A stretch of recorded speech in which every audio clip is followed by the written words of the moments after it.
We have good news and better news on this Monday that does not look like San Diego, but literally for both pro sports franchises in town, good news and even better news.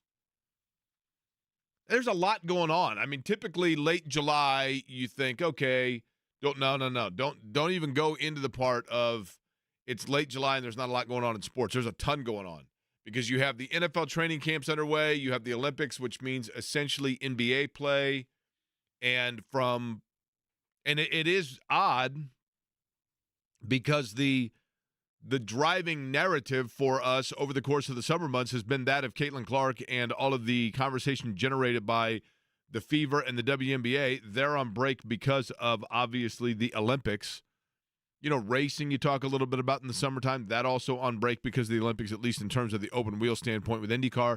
But the two big storylines, and the biggest, undoubtedly, the 800-pound gorilla, the alpha, the creme de la creme, the boardwalk and park place in this town in terms of sports fans' interest is the NFL and the Indianapolis Colts.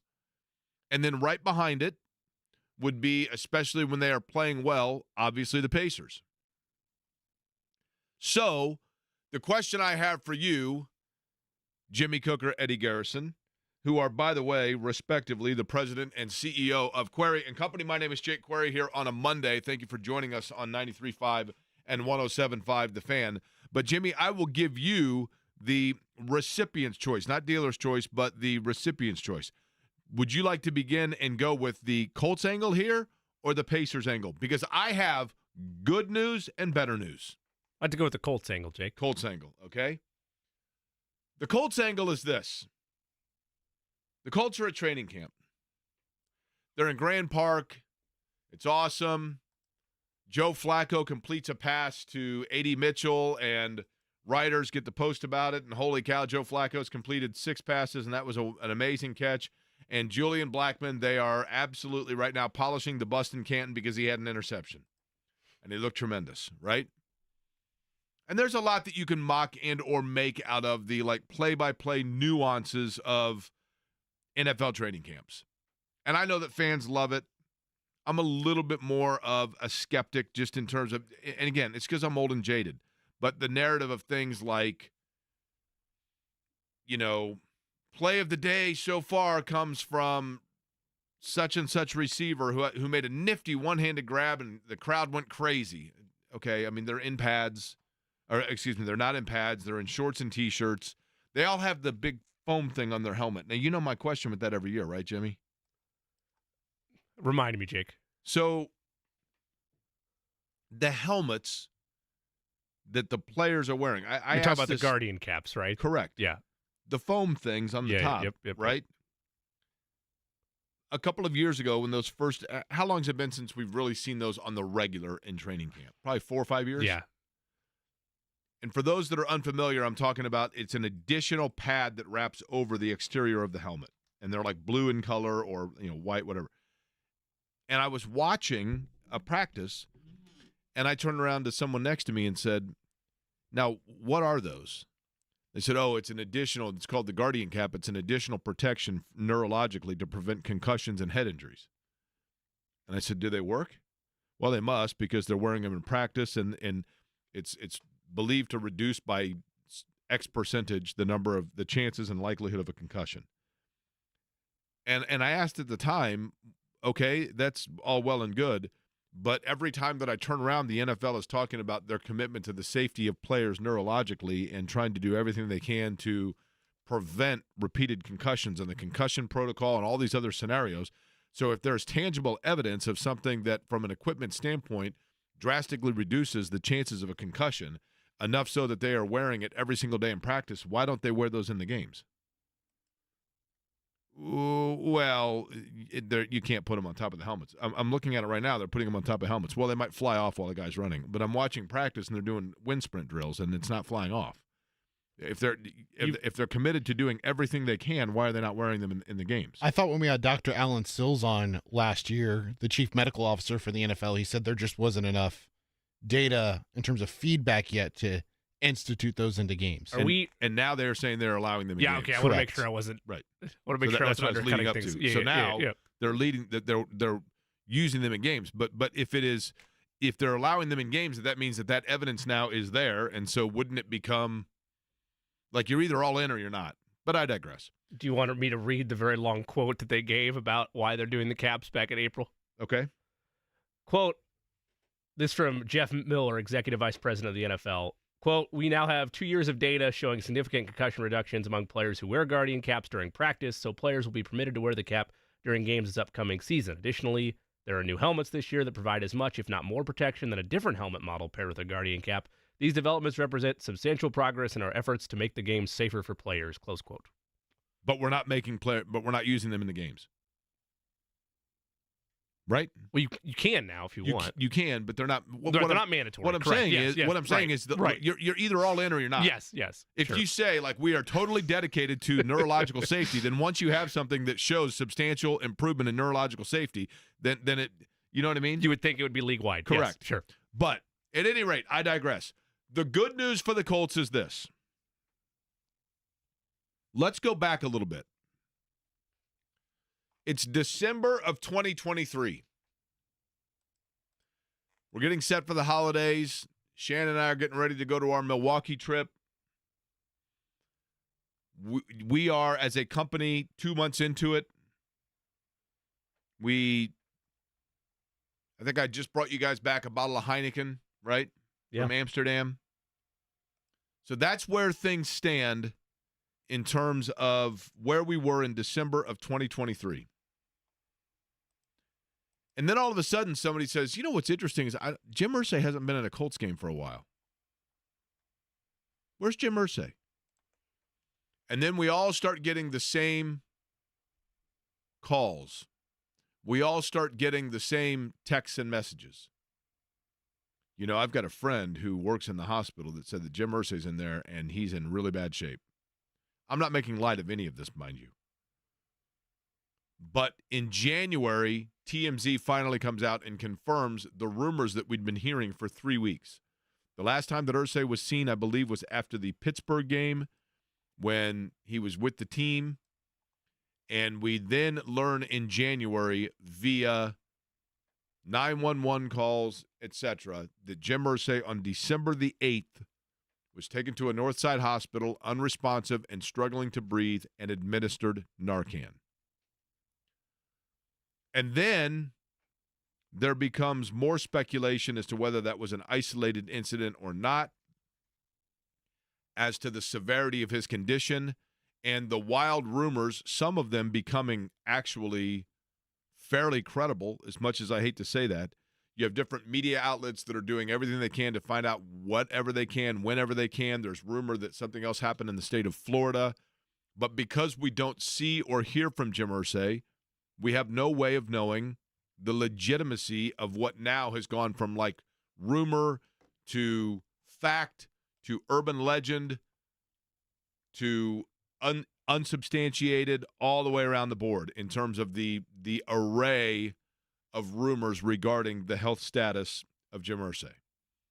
And then it's further compounded when you consider the fact that he has such a love and passion about the Jim Irsay collection. And they were supposed to do a concert in Los Angeles, and then that gets postponed or canceled, and he's making no public appearance. And the rumors become more rampant. And now instead of a little spark, you've got like a burning brush in the front yard that's moving quickly towards the house and an engulfed inferno. And PR staff is in one fire truck, and the media's in a news station car, and it's going a million miles a minute.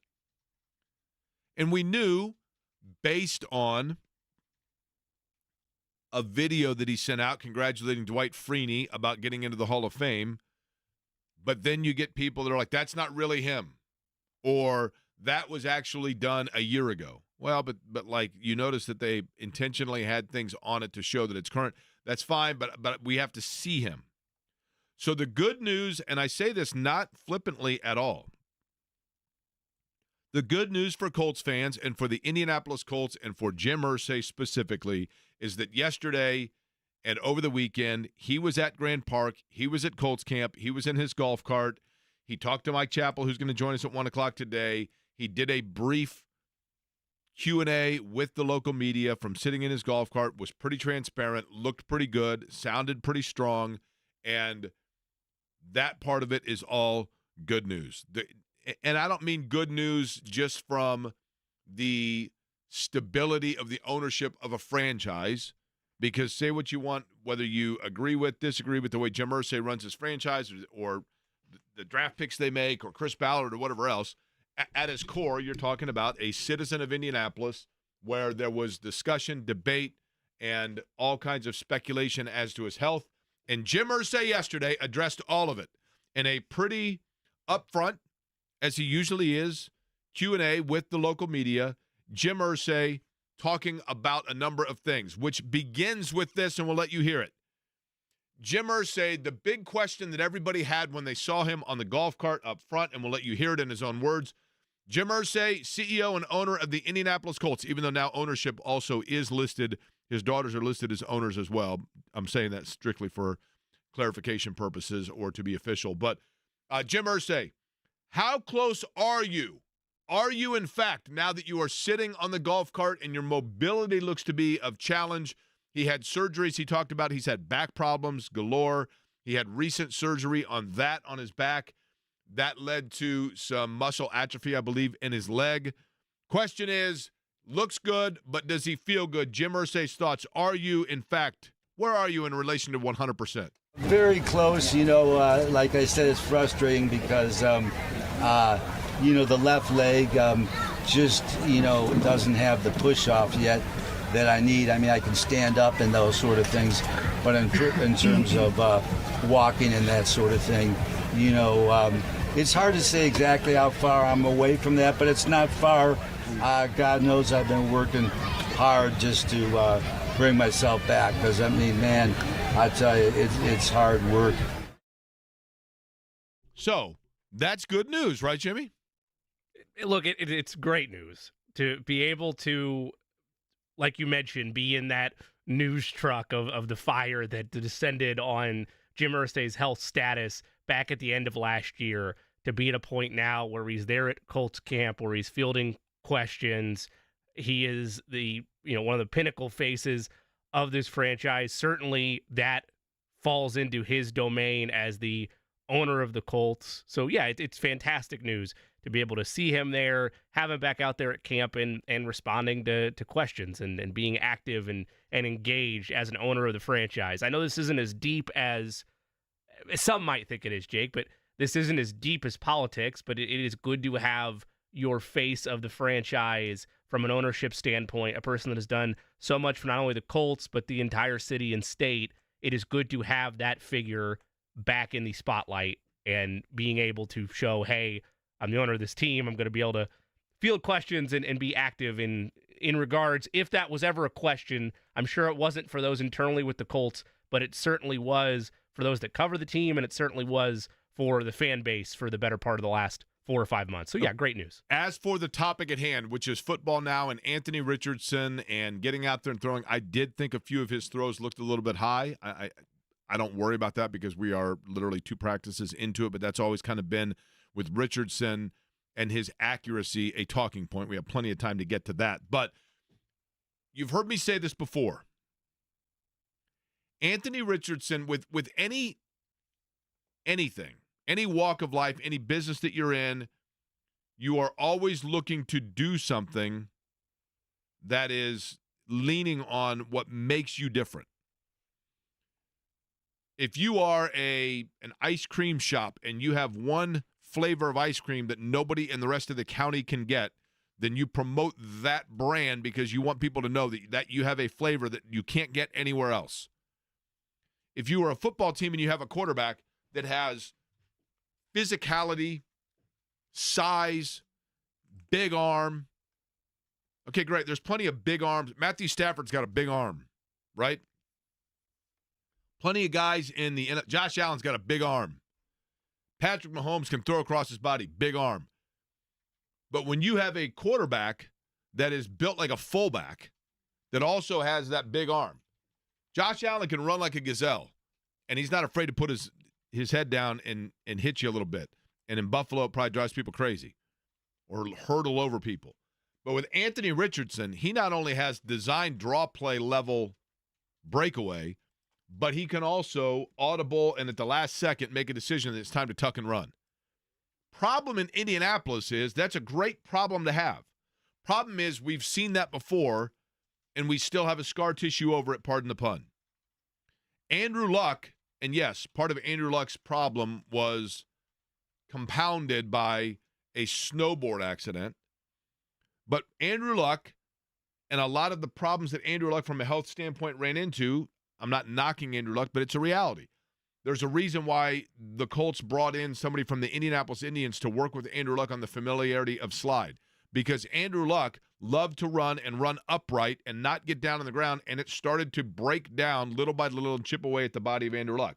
So now Anthony Richardson has the ability to do that. He has the ability for Shane Steichen, the offensive mad genius, to draw up plays that are serving that flavor of ice cream that nobody else has. Nobody else has a running back that's like a quarterback that's like Earl Campbell, but can also heave it like nobody's business. But do you lean on that too often? And then if you're Richardson, do you also you think about last year when his career came to an end, on a rollout, gets hit to the ground, shoulder into the turf, and then year is over with. So the question is, even though that's the flavor of ice cream that you can't get elsewhere, does Anthony Richardson need to start pulling back and changing his game to becoming more of a pass-first quarterback, or do the Colts need to start changing things to limit what Anthony Richardson does? And how does he look in general? Here is Jim Irsay on Anthony Richardson. No, I really don't. I mean, that tackle that happened, it could happen at any time. It's a physical game. And I think, he has to seize the opportunity to use his feet when he can and protect himself also as well.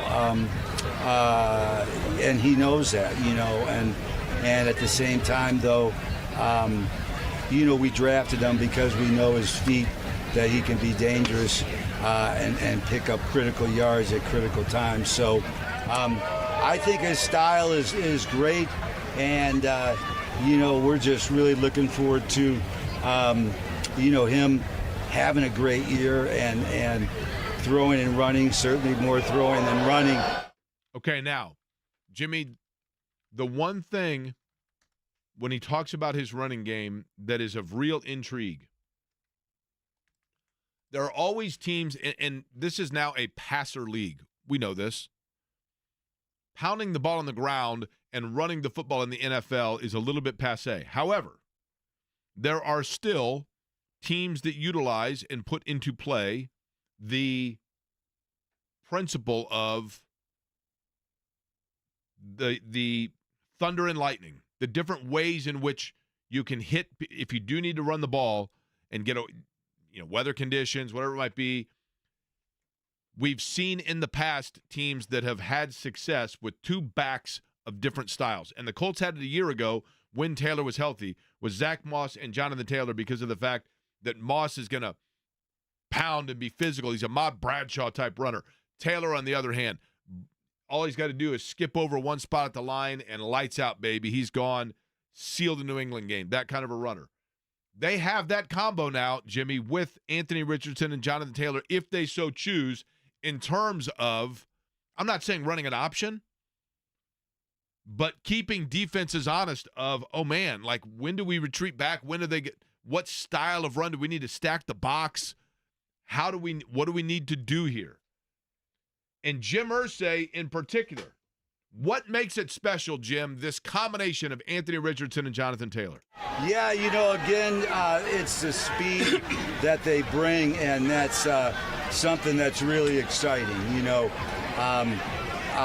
what Jonathan can do, and both of them together can be a really dangerous combination from a big play standpoint. And we didn't really have a chance to see that last year with Anthony's injury, and then Jonathan's, late camp arrival and those sorts of things. So in some ways, I really think the team's improved just by the nature of them being ready to go. Okay, now another PSA here. If you are one of those that is there with the Jim Irsay interview, the group interviews, try not to eat the St. Elmo shrimp cocktail, or if you have some sort of a nasal issue, make yourself clear while this is going on, right? Am I the only one that heard all that? Is everybody okay? Do we know? Sorry. Do we know what's I going forgot on I had there? the mic on there. We don't have we do not have diagnosis of that, Jake, but it's a good PSA. Okay, now, what player in this Good News Monday to start out the year with Colts training camp, and again, A.D. Mitchell looking spectacular, and Anthony Richardson showing off his arm, and Juju Brents with a nice interception yesterday, and Julian Blackmon playing well, and Leatu Latu showing speed off the line. Everything's gumdrops and lollipops for the Colts right now. But if there was one storyline at the beginning of camp that had a hiccup, it involved what player, Jimmy? I'd probably say Ryan Kelly, given everything that went on last week and the thoughts of him getting denied an early contract extension, or basically told by the Colts that wasn't happening right now. And then, Chris Ballard basically keeping things close to the chest, but saying that we take care of our own. We have a good track record of that. And now there's that mini cloud perhaps hanging over of Ryan Kelly, who maybe for years publicly was viewed as somebody that was a year-to-year guy of how long do you really want to do this. When you're outspoken in that manner, Jake, we agreed last week that would be indicative of a player that wants to play for 2 or 3 more seasons. But maybe the Colts, who apparently might have drafted his replacement, are looking at the economics of it all and want to go in a different direction. Or maybe they're going to stay true to that word and take care of their own. That's the biggest storyline, I would say, on otherwise blue skies, the one cloud. So Chris Ballard said that when it came to an early, and that's the key, an early contract extension with Ryan Kelly, all Chris Ballard would say is, look, we have a history of taking care of our guys and good players. We try to keep in-house. Ryan Kelly said that when it came to an early, again, keyword, contract extension, the Colts were not interested right now. Jim Irsay, what say you? We love Ryan, and I know that Chris Ballard and those guys have talked. And, a guy like Ryan's always a priority. You just love him as a person, and he's a talented player who's been to Pro Bowls. So I hope everything works out well there, and no question, a Pro Bowl center's a priority. So we hope, I hope that things work out well, and I know Chris is talking with the agent, and we're hopeful. That's a little bit different tune, right? It is, but does that surprise you? Like that's about the chord or the tone that I would expect from Jim Irsay, given the way he's talked about players the last couple of years, save the Jonathan Taylor situation of it all. I guess that's I just big think one. It's interesting because Ryan Kelly, and Ryan Kelly actually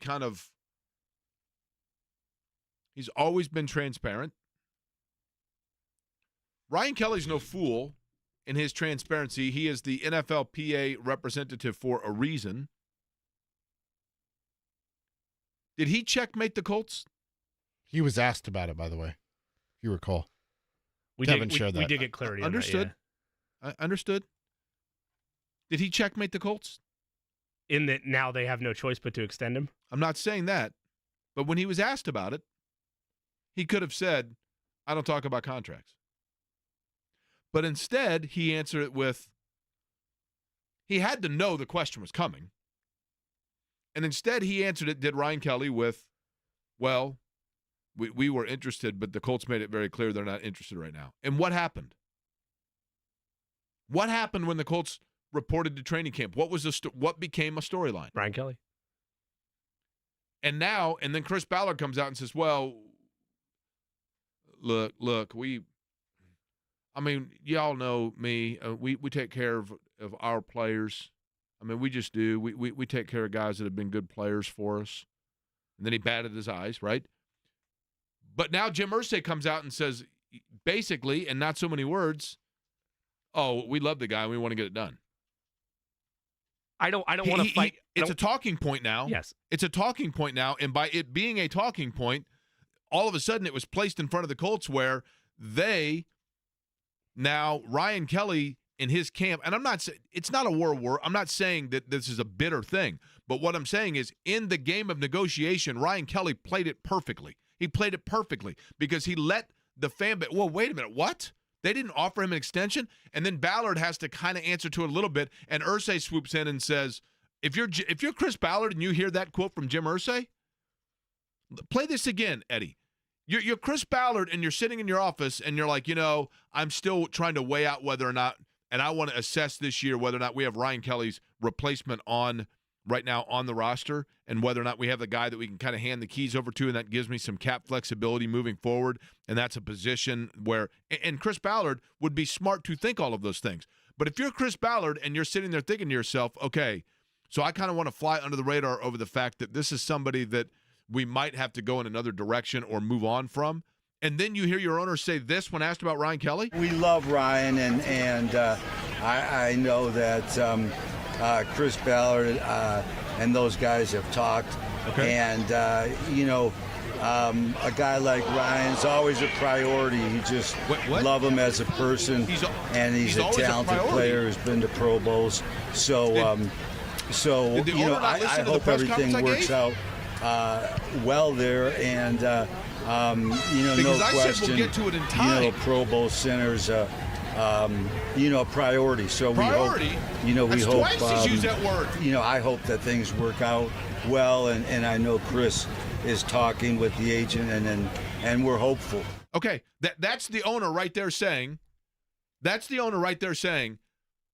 It's a priority to me, and Chris Ballard, I assume, is going to get this worked out. That's exactly what he just said there. And if you're Chris Ballard, not that Chris Ballard has anything against Ryan Kelly, but if Chris Ballard thought about or was contemplating the possibility of kicking that down the road a little bit and getting to it at a later date, the word priority was just used there twice. He also kind of walked it back at the end, saying, "Now we're hopeful we can get a deal done." Correct. After he said a priority twice. I'm not denying that happened, but yes, it is a bad look. And it's not a bad look. I'm not saying it's a bad look. No, it is a bad look if you're Chris Ballard, because now the owner has once again undercut your authority. It is a tough look, and admittedly, it all starts from Ryan Kelly deciding to take the road of open and honesty versus blanket note card statement of, I don't talk about contracts. That is one where if you're Chris Ballard, you're like, well, I guess the urgency of me talking about these things probably amped up a little bit. That's all I'm saying. Now, with all is said and done, and if that is your biggest controversy of camp, and so far everybody's healthy and everything's perfect and the crowd loves it, and A.D. Mitchell's Lynn Swann Part 2, and Julian Blackmon is suddenly Ronnie Lott, and Juju Brents is Deion Sanders as a shutdown corner, and everything is perfect, peaches and cream. That would mean, does it not, Jim Irsay? Print it now. Colts, 2024 AFC South champs, right? No question. I think that that is our goal, to win the division. I really think, to me, it's the best team we've fielded in a while. Ever since, obviously, when Andrew retired, we've been kind of trying to, catch up with ourselves, be consistent and be a playoff type of team. And I think now that's finally in the rearview mirror far enough where we're onto a new day. And so, we couldn't be more excited about getting things going. Now, you heard him say there at the end, two key words. Two key words that might be the two biggest words of my weekend. And, to an extent, vicariously, became possibly the two biggest words of your guys' weekend. Jim Irsay at the end there when talking about the division, the AFC South, said that they might have to be playing what? Catch-up. Which leads to something that is going to make you boys do backflips, and I'm going to divulge something to you that I almost don't want our listening audience to know. But I will do that for you next. And as we talked about, Mike Chappell, more on this with the Colts coming up at 1 o'clock. 2 o'clock, Dustin. Eddie, Dustin. The writer from the Star, Dustin. I always forget his first name, so we have what's called a hotkey, which is where Eddie just reaches over and pushes the button when we say it. Dustin. Dopirak. Thank you. He joins us at 2 o'clock today on a Monday edition. Query and Company, welcome back from the weekend. It's 93.5, 107.5 The Fan.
"25 minutes before the hour, 1 o'clock, Mike Chappell going to join us coming up 25 minutes from right now, talking about the Colts and the other side of things that we didn't get to. It's a good news Monday. Good news is that Jim Irsay spoke. He looked good at Colts camp, and the Colts so far so good in terms of training camp. That's good news number one. Good news number two. In fact, it happened. Nobody cares. I realize it's not this show's not about my personal life, but I do like to enter drop every once in a while. Some people did say, they're like, yeah, I was following along. I'm glad it actually happened. We did finally see Hootie and the Blowfish. Thank you. Well done. After, I believe that was the 8th attempt of me being able to do it, and we drove down to Nashville, Tennessee, had a wonderful time. It was great. Now, there's a new Buc-ee's just outside of Bowling Green, Kentucky, and I think it's one I went to last Labor Day. I am really, really, really this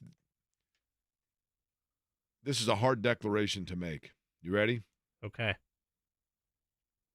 Buc-ee's is an unbelievable American institution. Don't get me wrong. Right. Mark Dykton takes family vacations there, right? I mean, it's Naturally. incredible. I think I've had my fill now. Because when you really break it down, there's so the new one on 65 on your way down, there are literally signs like when you go to the Indy 500, there's signs. It's like extra traffic, consider route what. It has that for the exit for where the Buc-ee's is, and then you feel bad for the other gas stations because you're like, what are you doing here, right? It literally the exit ramp was backed up.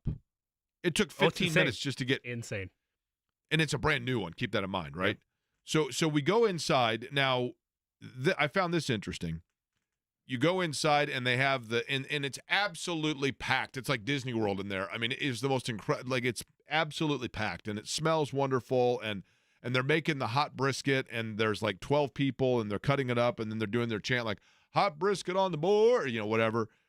And there were 4, and I don't know if it was Mennonite or Amish, young guys, probably in their 20s, standing there watching all of this taking place, and they all 4 had this look on their face like, this is unbelievable. And I'm like, oh, yeah. I mean, it's quite a spot for overstimulation. Correct. The overstimulation for them was for anybody, right? But they got brisket coming out every door, and I just high-fived a beaver. I don't understand what's going on. That's exactly correct. That is exactly correct, right? And then, but then when I really broke it down, and look, the restrooms are the whole place is immaculately clean. It's a well-oiled machine. The customers, everybody's having a good time. The employees are polite. They're friendly. They're efficient. They're fast. There's like the line moves briskly, and it is everything that you realistically would want. Okay. But when I really broke it down and looked at it, and then we went and I got gas there as well, the gas was the exact same price. There's like 105 pumps. So you would think the gas is less expensive. Gas is the same price as anywhere else that you go, but it takes you 30 minutes out of your way. And then I really looked around. Other than the food, there's not, to be honest with you, a whole lot that you get there that you can't get anywhere else. It's kind of American excess on full display, and I just kind of came to the conclusion, as much as I love it, when I'm on the road, it takes too long to get there, and I'm not positive that I haven't now had my fill. Now, that said, I did bring you guys back something from Buc-ee's. Oh, wow.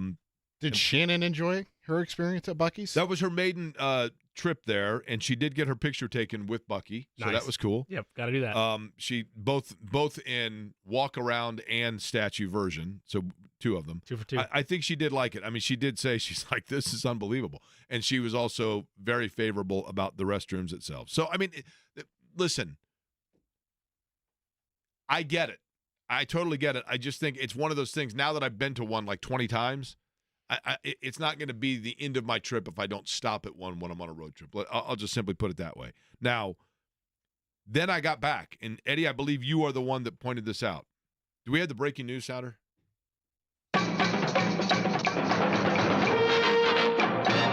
I found ketchup potato chips in Indianapolis. Let's go. So I brought you guys a bag of ketchup potato chips. Thanks, Jake. I believe it was our listener Gritty who pointed that out. I wondered who it was. It was somebody that pointed it out on Twitter, correct? On the X Twitter.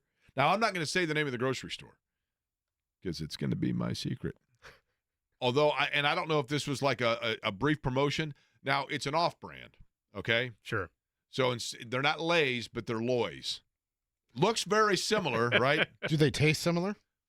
Let me tell you. Now, they're not the Lay's type potato chip. They're more of the Crunchers style. But the powder itself, I'm just telling you guys, it's better. The same, but Okay. but they are okay. They are fabulous, absolutely fabulous. So I have gifts for you guys to bear at some point. Can I throw in a comedy breaking news payoff from Friday? Sure, if that's possible. Eddie, can I get the breaking news sounder, please? You may recall that on Friday, we went out on a limb with the plays of the day. Oh, my gosh. And I am happy to announce that Nicolas Jestin of France has won the canoe slalom in the men's division. He has won gold. Let's Really? go, baby. Now, that was a guarantee, is that right? It was one of the plays of the day on Friday. We told you it wouldn't finish until today because they have qualifying and everything. But the Frenchman who was had the third best odds to win, so he was not the favorite, honors his country, sets an Olympic record, and wins men's canoe slalom. That came true because we also broke down over the weekend that soon to be in the new month that is ahead of us, that the plays of the day is going to be brought to you by Greenfield Signs. And these guys are the best, and they deliver every time, right? They do. They win golds every day. On the day, that is correct. On the day that you announce it, Greenfield Signs says, let's go, and they're there for you, right? The good vibes are already flowing. They deliver you the payoff. Is this the part of the show where I get to share something from my weekend? Absolutely, sure. Sure, go ahead, Ed. Okay, so I don't know if I told you guys, I went out of town to visit Olivia's family in Illinois. So I left pretty much right after the show Friday. We get over there, and we were like the first people there, and her great aunt just got this golf cart. She's like, hey, you want to go drive Eddie around a little bit, see if he wants to see any of the trails, because, he's only been here a handful of times. We're like, sure, why not? So Olivia's driving the said golf cart. We're going down a trail. We come down this small little hill. I'm like, hey, you probably shouldn't drive through that. We're stuck in mud. Oh. For how long? Oh, hour and a half. How'd they free you? We had to call her cousin, and he and I were shin deep in mud. Me more so than him because he wasn't working as long as me. I'm glad that was a shin, by the way. I was worried for a and split he did second. say shin for the record. Yeah, I was completely full of mud.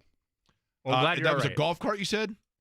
Yeah, and I said to her as we're about to approach, it's like, hey, we shouldn't try that. She goes, oh, I think we can get through there. Getting golf carts out of mud, not easy, by the way. I believe Mark Dykton is greatly offended in calling in. Let's go ahead and throw him on, Eddie. This is, of course, the guy that you hear in the morning along with the wake-up call with KB and Andy. Mark Dykton. Mark, you've never called this program before. This is the first time that we have verified evidence you've listened to me on the radio beyond when you were forced to contractually. For what reason are you calling? Well, I get in my car. I'm going school supply shopping at the last minute for my kids, and I hear this Buc-ee slander, and I said, this certainly can't be Jake Query saying these words. He must have hit his head or something. But I'm hearing this Buc-ee slander, and I felt the need to call in and defend the Beaver. I thought you were going to come on and fight about you taking a family vacation to Buc-ee's. I didn't realize the fight was going to be. What the hell are we doing here on this Monday afternoon? Now, okay, here's the thing. You tell me, Mark, if you can at least meet me halfway on this. It's not slander. I get it. I get everything about it that makes it great. But when you really break it down, other than the things that we champion about it should be the norm everywhere. Unfortunately, it's just not. But they have great customer service. They're efficient. The people are friendly. They have a gabillion people working there. Everybody's making $250,000 that works there. They have Arnold Palmer on draft. Yes, they have. Now they don't have They don't have Diet Mountain Dew on draft. That's a drawback. Fair. That's fair. But it's wonderful, but it's also just like almost grossly American excess. And I think that you need to limit the number of times that you stop. Yes, I mean we do the routine stops on the drive down to Florida or something. But yeah, it's the brisket sandwiches. It's the massive Texas burritos that are $8.50 that. You can, no human can finish in one sitting. It's just impossible. But have you seen some of the people walking around? That's true. Yeah, and I'm always like, well, I know these are cleanly bathrooms, but we might have some extra staff on hand for that. But we've got the million types of jerky. We've got the fudge and everything like that. So it is spectacular. But Ashley and I are always like, I think we spent way too much time and way too much money here at the time is the big thing, right? And then the thing that surprised me was the gas is the same price as across the street. Well, see, now I will fight you on that one because I do find the gas prices are a bit cheaper from Buc-ee's. I don't know if that's just the ones I've been to, but I have noticed that there's a good. But you're comparing to the gas at home, right? Well, or in the vicinity, like if you're in Georgia or something, I've noticed there's like a good 20. Okay, because I looked across the street and I looked down at the pump. I'm like, wait a minute. I've always noticed it's been a bit cheaper. Okay, Mark, real quick. Tell me what you have lined up for the rest of the week in terms of the morning show, and then furthermore, you can elaborate on how much you miss me.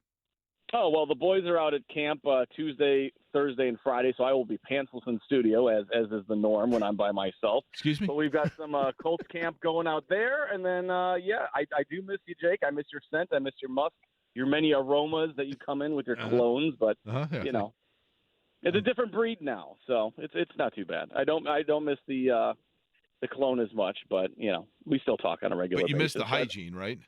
Oh, of course, yes. They're for a 7 a.m. to 10 a.m. show. There was no one cleanlier than Jake Query. Thank you, Mark. Thank you very much. That's Mark Dykton, the producer in the mornings, and noted Buc-ee's fan. And you are correct. You notice he did not dispute the vacation part of it, right? He did not. That's what I thought he was calling slander that, but instead he was the champion of Buc-ee's, which, Jake, I mean, you're right. It is true excess Americana, which is, really what Americana kind of is these days. But, yeah, maybe you get a coffee table at Walmart. Sure. But you know what you can't get at Walmart? A coffee table with a Beavers logo just plastered over the entire thing. How about a coffee table book about coffee tables? Now, the Olympics itself. So we went down. The concert was great. I know people kind of mocked me for like Hootie and the Blowfish, but it was a really fun show. And Collective Soul opened for them. Collective Soul was outstanding. They did a 10-song set. You probably know 4 of the 10 songs, but they were great. They were absolutely outstanding. Bridgestone Arena is cool. Nashville is a super cool and fun city. It had been a while since we've been down there, at least since Shannon's been there, and she did say, she's like, there's a lot of bachelorette parties here. I'm like, oh, yeah. I mean, literally just sit and watch one by one. Now, you guys are fans of UFC, right? I'm a casual viewer, yes. I'll watch a pay-per-view every now and The guy again. that waited on us when we had dinner Saturday night, I asked him the question that I always ask people in cities like that. I'm like, all right, celebrities that have come through here, tell me the coolest and tell me who was like the biggest jerk. And he actually, he's like, yeah, nobody really comes to mind. And then he said, but in terms of cool celebrities, I'm obligated to say my brother. I'm like, really? And he goes, yeah, he's a UFC fighter. Now, Eddie, are you into the UFC? Nope. If it's not a big name, I can't help you. So I'm not that much of a I would fan. I'll like just for watch somebody to tell me, because I vaguely knew the name. I would like for somebody to send me a text or a tweet to answer the following question. On a 1 to 10 scale, who's the biggest UFC fighter of all time? Conor McGregor? Would he be number one? It depends. In Gracie? terms of recent, George St. Pierre, like there's plenty of names you could throw out there. On a 1 to 10 scale, I would like to know how big this guy is. His brother was, and a super good dude, his brother was our bartender / waiter before the show on Saturday night. Michael Chandler. I was vaguely familiar with the name. It turns on some type of light, but not to the point that it illuminates me where I can tell you, oh, yeah, that's who that guy is. So somebody just 1 to 10 scale, 10 being the most, 1 being the least, let me know how prominent Michael Chandler is. Went to the show, came back, then last night watched some of the Olympics. It is weird because when you watch the Olympics, you forget that what you're seeing, if you're watching in prime time, you're like, wait a minute, this already happened like 6 hours ago because of the time difference, right? He's the 6th UFC lightweight ranked in the world. Okay. So we talked about, like, which sports did you watch over the weekend, Jimmy, from an Olympic standpoint? So a mix of everything, some gymnastics, obviously some slalom, as we talked about. Saw Team USA on the basketball side of things, some tennis. You actually watched the slalom? I did.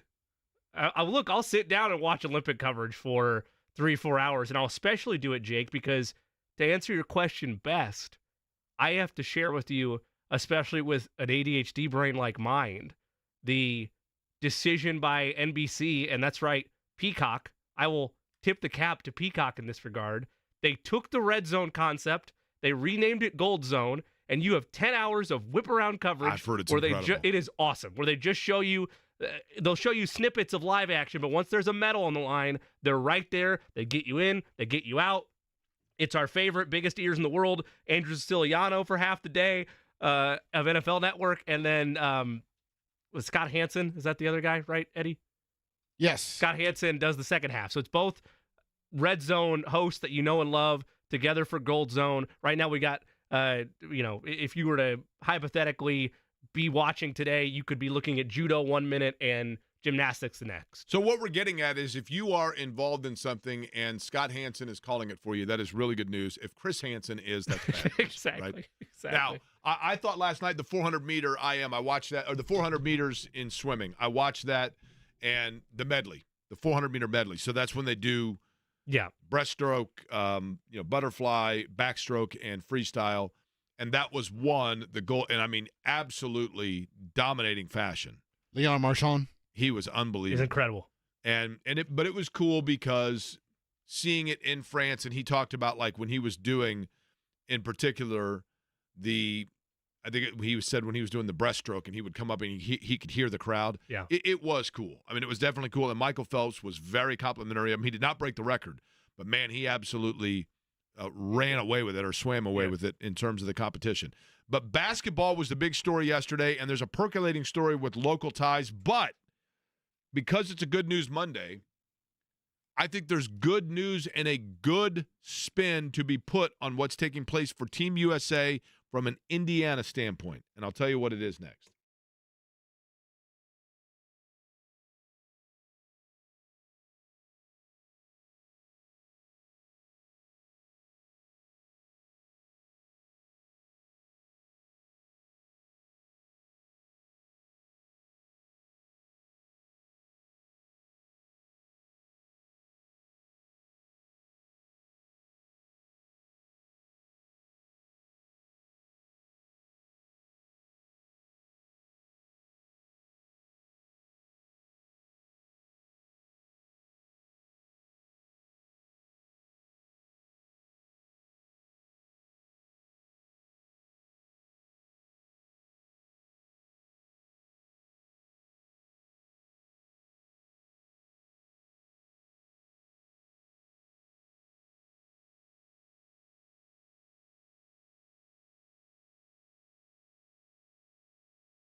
This is actually the favorite band of my middle school basketball coach, Bruce Bowling.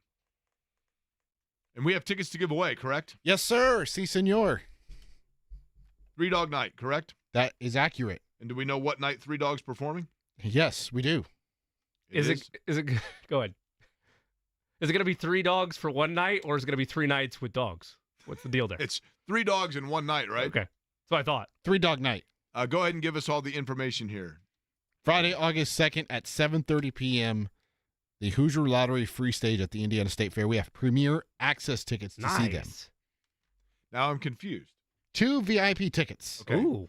with reserved seating. So it's reserved seating, even though it's Yes, a sir. free stage, it's Yes. reserved seats themselves. Yes. Okay. And Three Dog Night, they have played in that exact vicinity or venue before, I believe. And I've heard very, very good things about it. How are we giving this away? Someone's calling in. 317-239-1070. What number caller? I don't know. What number should we go with? 3, because it's Three Dog Night. Okay. The good news for Team USA is this, Jimmy. And I know that the big hub was the fact that Steve Kerr did not work in Jason Tatum to the lineup. And you heard Steve Kerr say, I feel like an idiot for not playing him. Now, he did not, when you read that quote, what you think is that means that Steve Kerr is admitting, like, I can't believe I forgot. I'm an idiot. I forgot to put him in.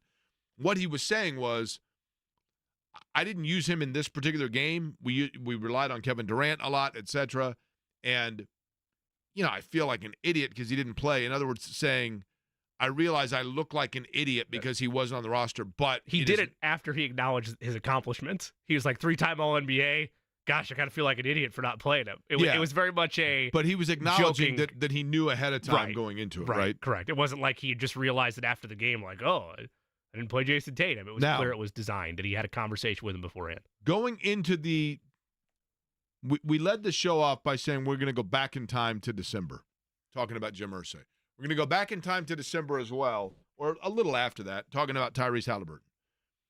When it became known that Tyrese Haliburton was going to be in the Olympics, you were just coming off of the time when he had the hamstring injury. He missed games for the Pacers, and then he struggled, and people are like, Haliburton doesn't look himself. Everybody was worried about the Olympics because he was going to go into the Olympic Games and look at all the mileage it was going to put on him even further. And that was going to be a bad thing for Indiana because Haliburton needs to rest. Yeah, but he's got to be on the Olympic team because that's going to recruit guys to come to Indiana, and you want people to see his personality and to be able to practice with him and see his timing and his symmetry and everything else. And he's shown those things. He hit 2 big shots for him and bailed him out against, I think it was Australia. Yep. He clearly, everyone knows he can play. He's shown he belongs on that team. He has shown he belongs on that team. This is actually best case scenario because it's good for the branding of the Indiana Pacers that he's there. It's good for the branding of Tyrese Haliburton that he's there. But it's probably good for the concern, if anybody had it, about mileage and the fact that he's not playing a ton of minutes. I know it sounds ridiculous. I'm trying to be silver lining here. We want to see him play. I get that. But it also sends the message to him. You would hope that Tyrese Haliburton would look at it and simply say, you know what? I'm playing for a guy that's won multiple championships at the NBA level, and I'm noticing that he is prioritizing minutes to guys that guard.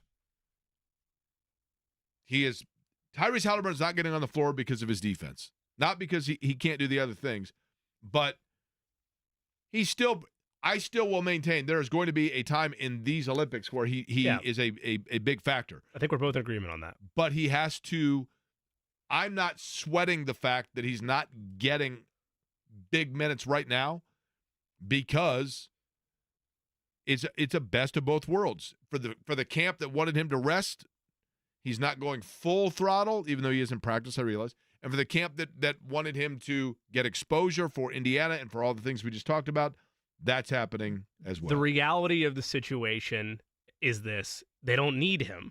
They don't need, like, they can go with any. It's not just him. They don't need Jason Tatum. Like, if that lineup plays like they just did, it doesn't matter. If Kevin Durant's going to go perfect from the field and a half of basketball, LeBron's going to look like he's 25 going on 30 instead of how old he actually is, and Steph is going to be Steph Curry, the only real weak link in the lineup is still the one we've been talking about the entirety of this road to Paris, which is Joel Embiid.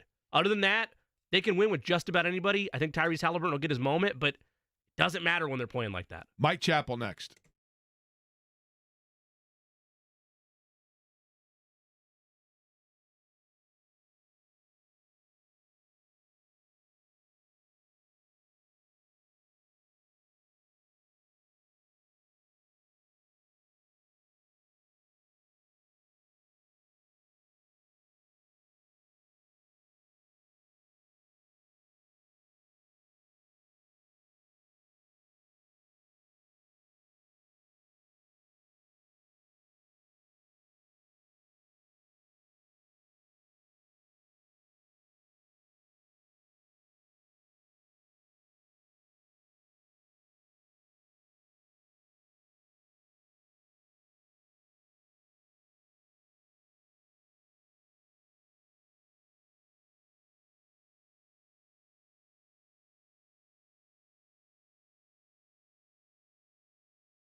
in Indianapolis, Indiana. It's a Monday everywhere on planet Earth, as a matter of fact, except for, I guess, at this point, the far, like Australia right now, it's Tuesday, right? I think they're 16 hours ahead of us. But it's Monday here in Indy, and that means Mike Chappell joins us now on the program. He's on the Express Pro Tire and Auto Gas line. Of course, Mike working with WXIN, Fox 59, and CBS 4. Chap, we'll begin with this, and that is, so far, pretty good camp for the Colts. Obviously, a very small window of which we're talking, but let's focus on the big storyline, which is Jim Irsay, who we have seen publicly for the first time, I believe, in nearly 7 or 8 months in terms of a public appearance and statement. Your overwhelming takeaway from, we'll begin with just the way he looked and sounded. He looked good. He sounded strong. He's obviously got a long way to go. We had a nice talk the day before for, 30, 40 minutes. And he had serious surgery and a follow-up on a leg back, quad, whatever you want to call it, issue that has really left him immobile. He was in a golf cart yesterday, which he normally is at training camp, but he just doesn't have his mobility. The left leg won't let him do anything, and he'll be, as much as it's going to really pain him, he'll be in a wheelchair Saturday when he presents Dwight Freeney for induction in the Hall of Fame. So, but it was good to see him. It's just good to see, lay eyes on someone, and as much as Eddie sounded very forceful, the voice. So, very optimistic with seeing him yesterday. One of the things that I thought was interesting, Chap, and hear me out here, in listening to some of the different things that he had to say in the group interview session, talking about Jim Irsay, and I know that this is not a huge storyline. I'm not trying to make drama where drama doesn't exist, but I found it interesting. Ryan Kelly and the conversation about a Ryan Kelly extension. Ryan Kelly, when asked about it, initially reporting to camp, said the Colts made it clear that they're not interested in that. I'm paraphrasing, right. But he basically said that. And then Chris Ballard said, in terms of right now, they're not interested in it. That's not to say that they wouldn't be at the end of the year and they maybe need to play things out. Then Jim Irsay comes out and says, we love Ryan. He's a great player, and he used the word priority twice.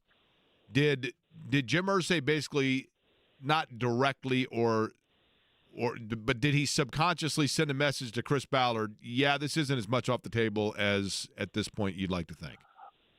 Maybe again, it wasn't a forum to really ask a question and then really a follow up or two. Because at one point he said, "Well, I know Chris is either is talking or has talked to him." Well, and I get the impression they did talk, and the answer was not right now on the extension. So you can have talks that go nowhere, and they're brief. This is the classic situation that Jim Irsay he values veteran players who play at a high level, and as much as players can be loyal to a team, which not very much. I mean, money talks. I think the Colts have been very loyal to their players, and ideally they would get an extension done. I compared a little bit to Anthony Costanzo, who played, if I'm not mistaken, he was a free agent after his 9th year, and then he signed a 2-year deal, played out 1 year, and then retired. Would that be ideal for Kelly? Probably. I've talked to Ryan, and, that number 10's got a big value to players, right? And certainly for Kelly to play 10 years. But at the same time, the Colts drafted his possible replacement in the draft. So that's life in the NFL. If Kelly has another really good year, why would you move on? Yes, I know, we're talking it'll be a decent contract, but that's what you do to players who still have value to you. And to this date, Kelly does. So we'll see. It's just, I'm sure what irritates Kelly is that, holy crap, you signed or re-signed, extended, a dozen players, and what about me? So we'll see where it goes. Again, the problem is he is entering his 9th season, and again, you drafted perhaps his replacement in April. So this isn't over yet. I don't think they closed the door by any stretch. I don't know that Irsay really shed any further light on it other than he likes Kelly, and in his mind he's a priority, but that's a long way from an extension. The Dean Mike Chappell of Fox 59 and CBS 4 is our guest. He joins us on the Express Pro Tire and Auto guest line. Chap, another thing that Jim Irsay mentioned in the media scrum was Anthony Richardson and his play style. This is now the third time this offseason, if you include Chris Ballard, the second time in the last couple of weeks, if you eliminate Ballard, that the style of Anthony Richardson and the way he's going to be used this year has been addressed rather aggressively by Shane Steichen, bringing up the fact that if you take away the three-pointer from Steph Curry, what do you get? Like, what are you doing as a team if you're taking that type of weapon away? And then Jim Irsay yesterday basically mentioning that you can't take away his tools. They envision him being the type of guy that can not only work in the pocket but extend things with his legs, and that they don't want to take that away from him. With all that said, this might be a silly question, but does that now mean emphatically there are no handcuffs, no training wheels, no caution whatsoever? They are just going to let Anthony Richardson be him, and if that means maybe taking a reckless run or two here or there, they're going to live with it because that's the upside of having him out there. Well, but that's what they want to get rid of, are those reckless runs. He's got to. I go back to Edgerrin James in his first couple of years. He said, "I tried to get every yard out of every play," and then I realized that it was okay to go down. It was okay to go out of bounds. It's for Richard. It's going to be knowing when is enough, and that's tough when you're a competitor. We had the same discussions with Andrew Luck. Well, and they've done it with Josh Allen and RG3 and Lamar Jackson, and there's some quarterbacks where that's just who they are, right? But I haven't noticed a real change in Josh Allen. It's my point. He hasn't changed, but the talk has been. But that's what needs to change. There needs to be, and this is they'll pound this in to Richardson during meetings, during walkthroughs, during practice, and then when it comes time, it's up to him to decide. So this is all going to be on Richardson to know how to do it. They're going to run him. I mean, we talked about this last year and in the past months. This is who they drafted. I mean, it would be crazy to take the wheels off of this guy, because that's one of the main reasons you took him. It's just that there are times when it plays over, and sometimes the defense wins. I keep going back and we've talked again. That play was sort of fluky. It was just, we see quarterbacks get hit all the time and go down, and this time he went down wrong on the shoulder. The concussion was just. That was a dumb play by him by not finishing the play, and that won't happen again. He'll run through the goal line. So, and even remember when you said that Steichen and Irsay, Richardson said the same thing. We talked to him, and it was, hey, that's my legs are my superpower. So, but there still will be somewhat of a balancing act, and how much is enough, what's too much, and it's all going to be on the quarterback to recognize that. Because they're not going to put like a shot collar on him to where halfway through a play Steichen can give him a shot in the neck. So it's going to be on the quarterback, because this is a special talent.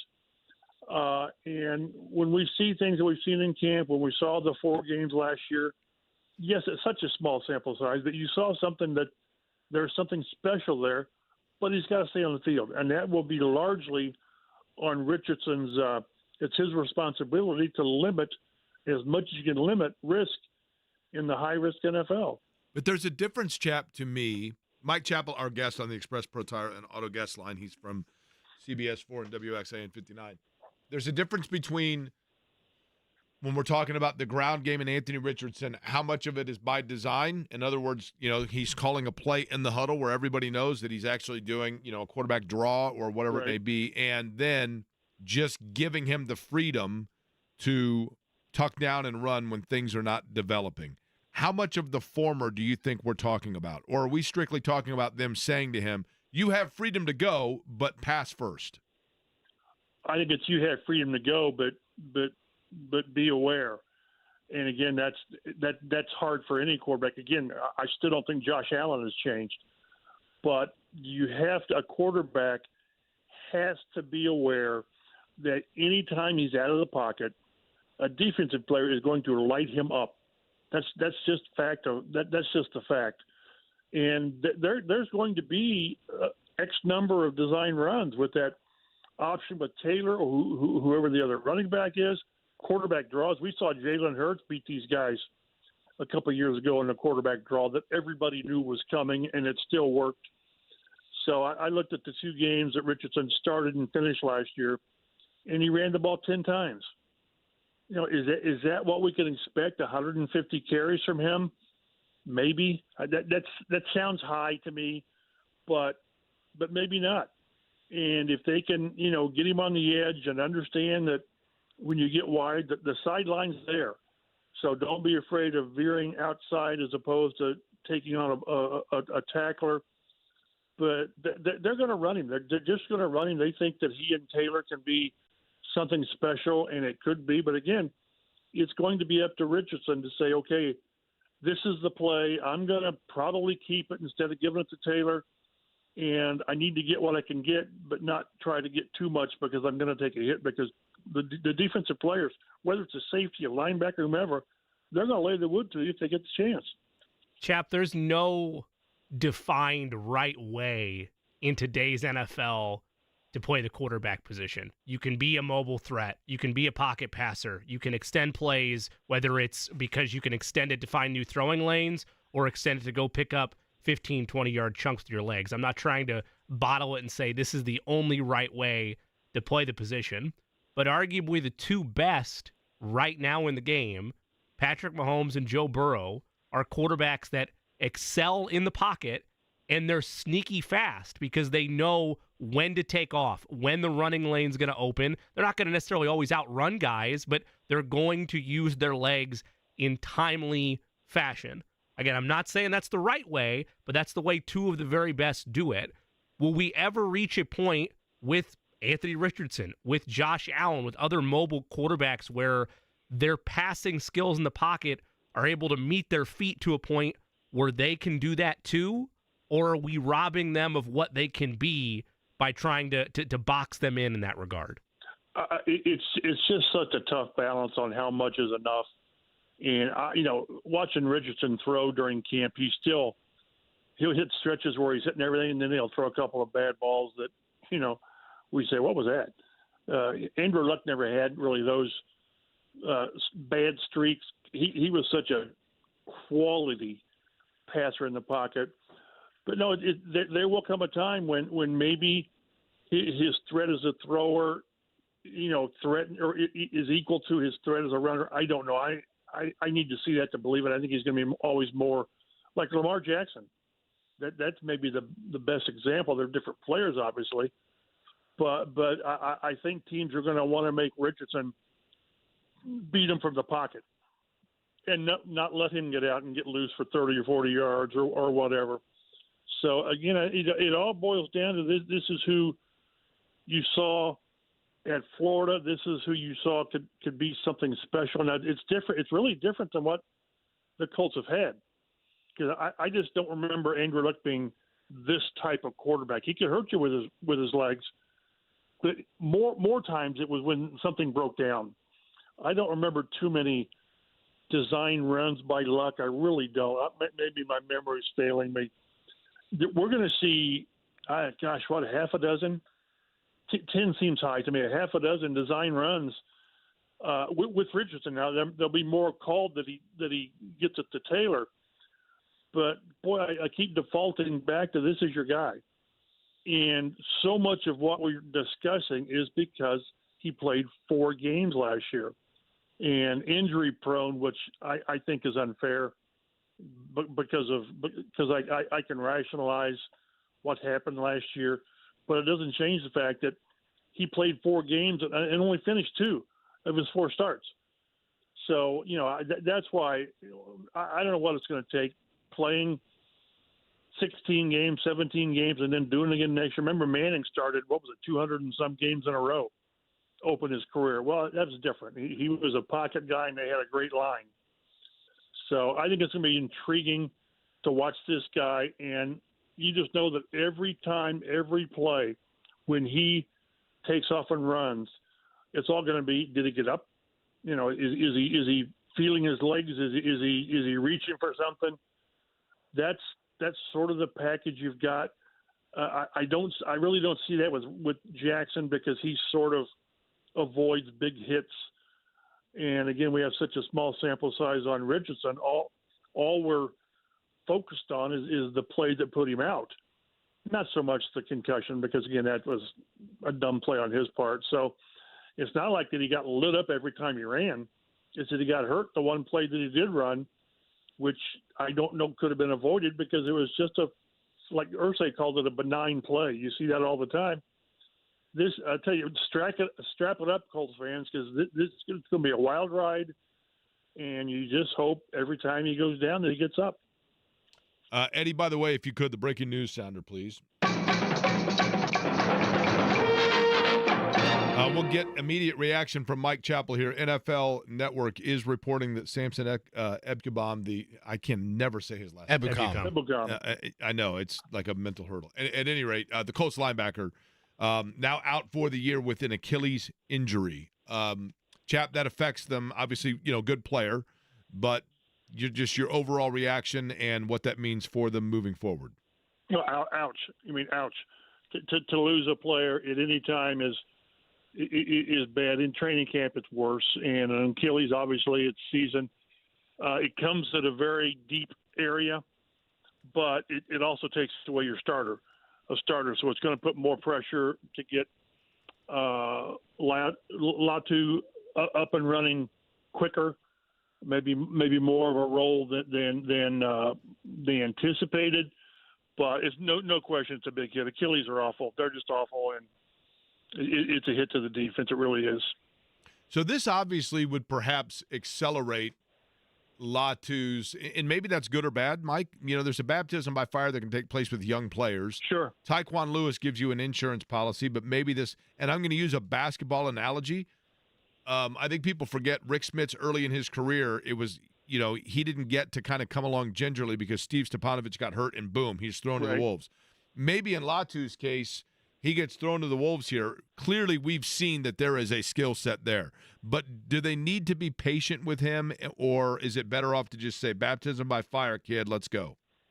Well, they'll still, I don't want to say easy, man. That's probably not the right phrase, but I don't think he starts. Maybe he does now. Maybe maybe Dyon gets in there. But ideally, you want to do it like you did Freeney back in 2002, where he didn't start till week 8 or week 9 in Philadelphia. Then he just went crazy. So ideally, you're not giving him 40 snaps a game. But from what we've seen, the guy can play. He's got a lot of, certainly a major upside. But maybe he plays more now than anticipated, which is not a bad thing, because you took him first off the defensive board for a reason. So it probably accelerates his timeline a little bit.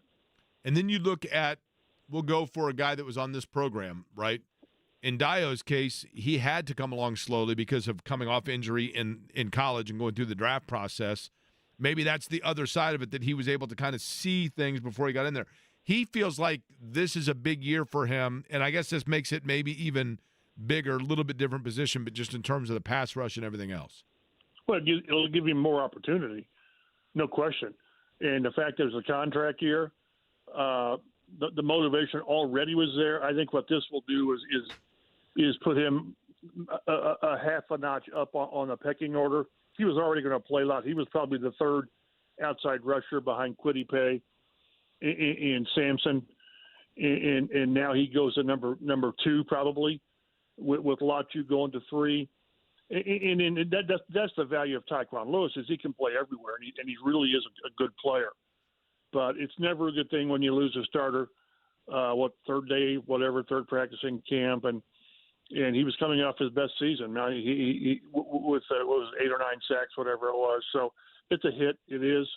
But it does open up for either Dyon or Latu to get help share those snaps.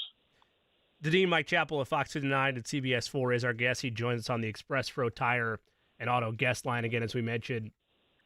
Samson Ebukam of the Colts out for the season after going down in practice yesterday with a torn Achilles. Chap, we covered it from a couple different angles the last few questions, but my biggest concern has been what it was all offseason, which is when you have a cornerback room where there's clear question marks there outside of a couple guys like Kenny Moore and Juju Brents, you're looking at young players that the selling point is, well, they were inexperienced, they learned a lot, they're going to be better this year. When we talked with Dyo Dengbo about that group earlier last week, he had mentioned that he thinks this is going to be a much better group and they're more familiar with everything. Where is the immediate reaction on how much more pressure, like we mentioned, who fills that gap from Samson Ebukam, knowing that so much of this defense, especially with inexperience in the secondary, is reliant on that group, and they, at least in the short term, depending on what Latu does or where the parts come together to make up for that, they got worse up front because of this injury. Yeah, and worse is a relative term. I mean, it's not like they're going from a starter to a player you're not sure of. Sure. But again, I mean, there's no question the offensive and defensive lines was their unquestioned strength. And now, again, you're not taking the number 3 player, the number 3 end, you're taking a starter. So no question if they hit. But yeah, I think one of the things they were hoping of is this secondary, which I still think it needs a starting. I wouldn't mind a veteran corner. I wouldn't mind a veteran safety, certainly. But you always hope that a better a more consistent pass rush. I mean, they had a record 51 last year for the Indy era, but there were times that it just wasn't there. So, that I think that was part of their thinking is if we can get this pass rush more consistent, then it's going to help the young secondary. But the secondary's they got to hold up their end as well, regardless of the pass rush. And there's no question they're banking on these young corners, staying on the field, staying healthy. Jalen Jones was healthy most of the season, and Juju Brents wasn't. They need Brents to stay on the field. He's kind of shown us what he can do, but it only works if you're on the field. So, but again, it's a hit. But I still think they're strong enough up front so they can still help the back end to where at this point we're not going to see a major a downturn in effectiveness from the defensive line. Although again, you don't take a starter away in his prime and not feel it. You just do.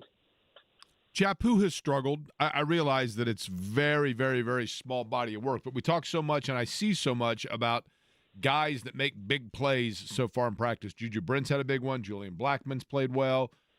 Who is the guy that you look at it and you say, okay, he needs to kind of get going here because he's off to a slow start? Boy, that's a tough question because they practice 3 days and the pads go on tomorrow. I don't know that I come away from this far and say, holy crap, what's up with this guy? And there have been years that we've had that where it's been clear that somebody hasn't played well. I just haven't noticed that.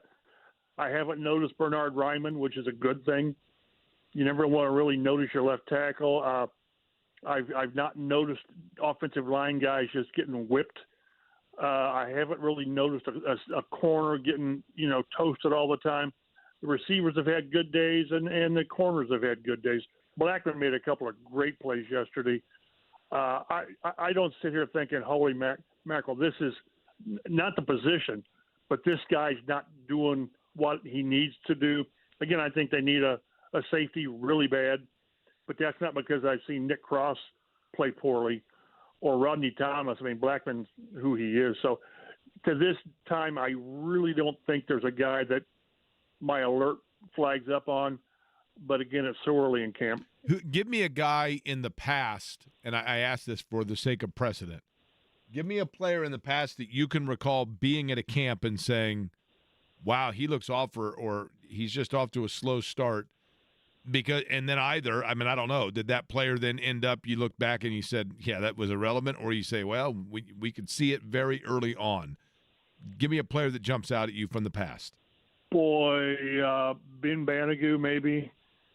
And that obviously kind of went that direction, right? Yeah, I still marvel at the fact that he played out his rookie contract. He played all four. I mean, he was here all 4 years, and you kept expecting maybe with a change of coordinators and scheme emphasis that maybe this is, and it never worked. It just didn't. He's one that, of course, then after a point, you think, he's not a disappointment because this is what he's turned into being. So by year 4, it's not like, boy, he's not playing well, but that's who he was. He sort of jumps out at me.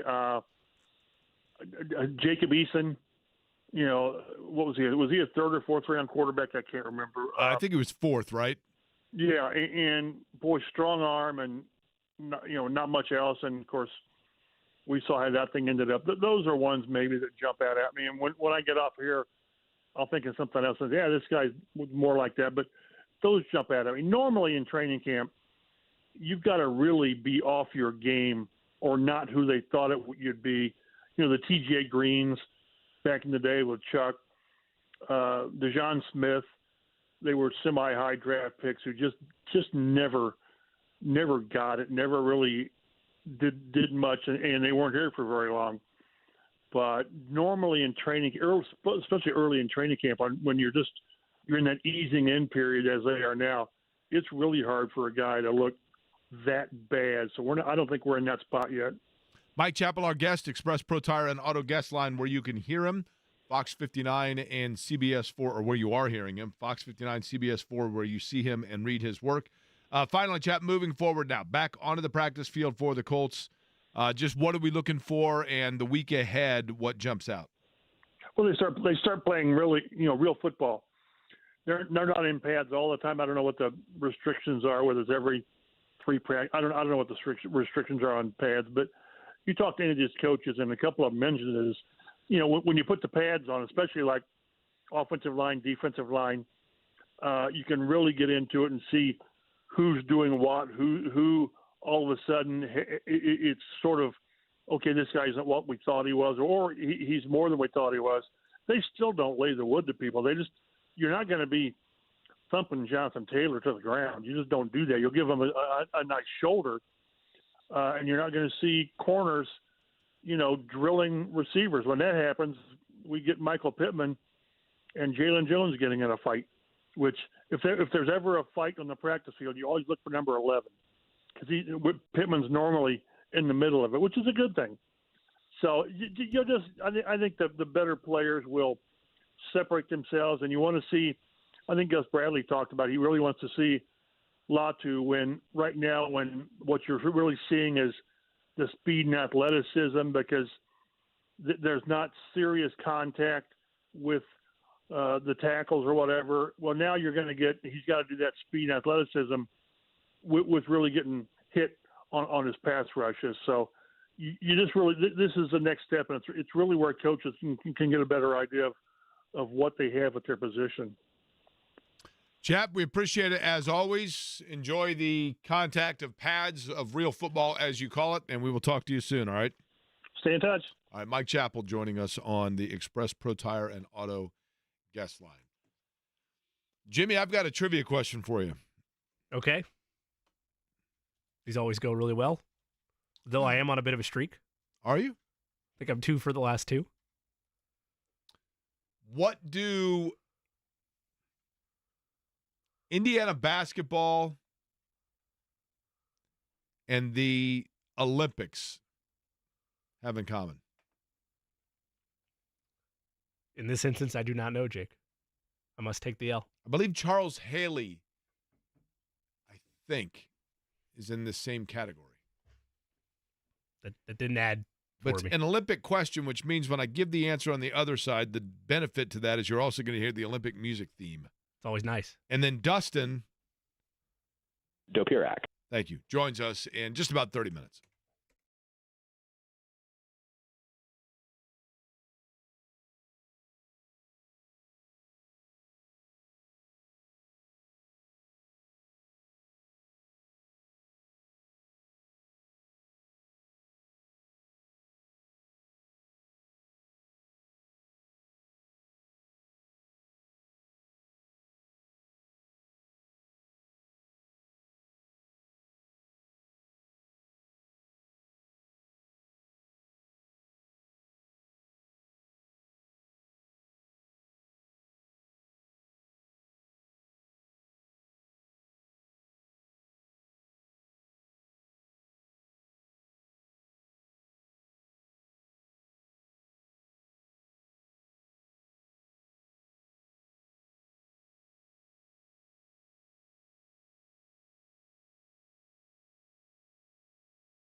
Okay, the answer, by the way, Charles Haley, Bart Starr, Indiana basketball, even though Indiana, you kind of say more banners than, and the Olympics. What do they all have in common? They all have 5 rings. Mm. You know why 5 rings for the Olympics? I have no idea why I know this. This is a knowledge nugget that I used to have in my bank, and I don't remember it now. Eddie? No, do not know. It is to symbolize the interlock of all the continents of the world There it that are is. participating in the Olympics. There it is. The thing that I find interesting and fun. Thank you. Are we workshopping these till we find one we like? Because the last one you did was an atomic bomb level explosion, and I don't know what that was. That's a query brain. Was that the Mayo? Yes. Ah, okay. Here's the brain dropping that I had last night. Thank you.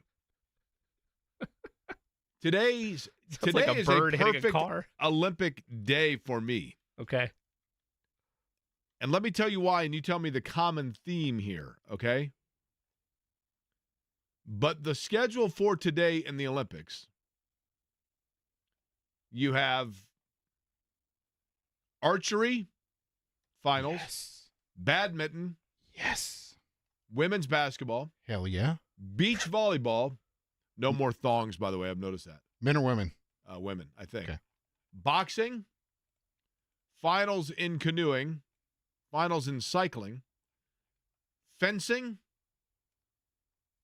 field hockey, handball. Handball's fun. I know.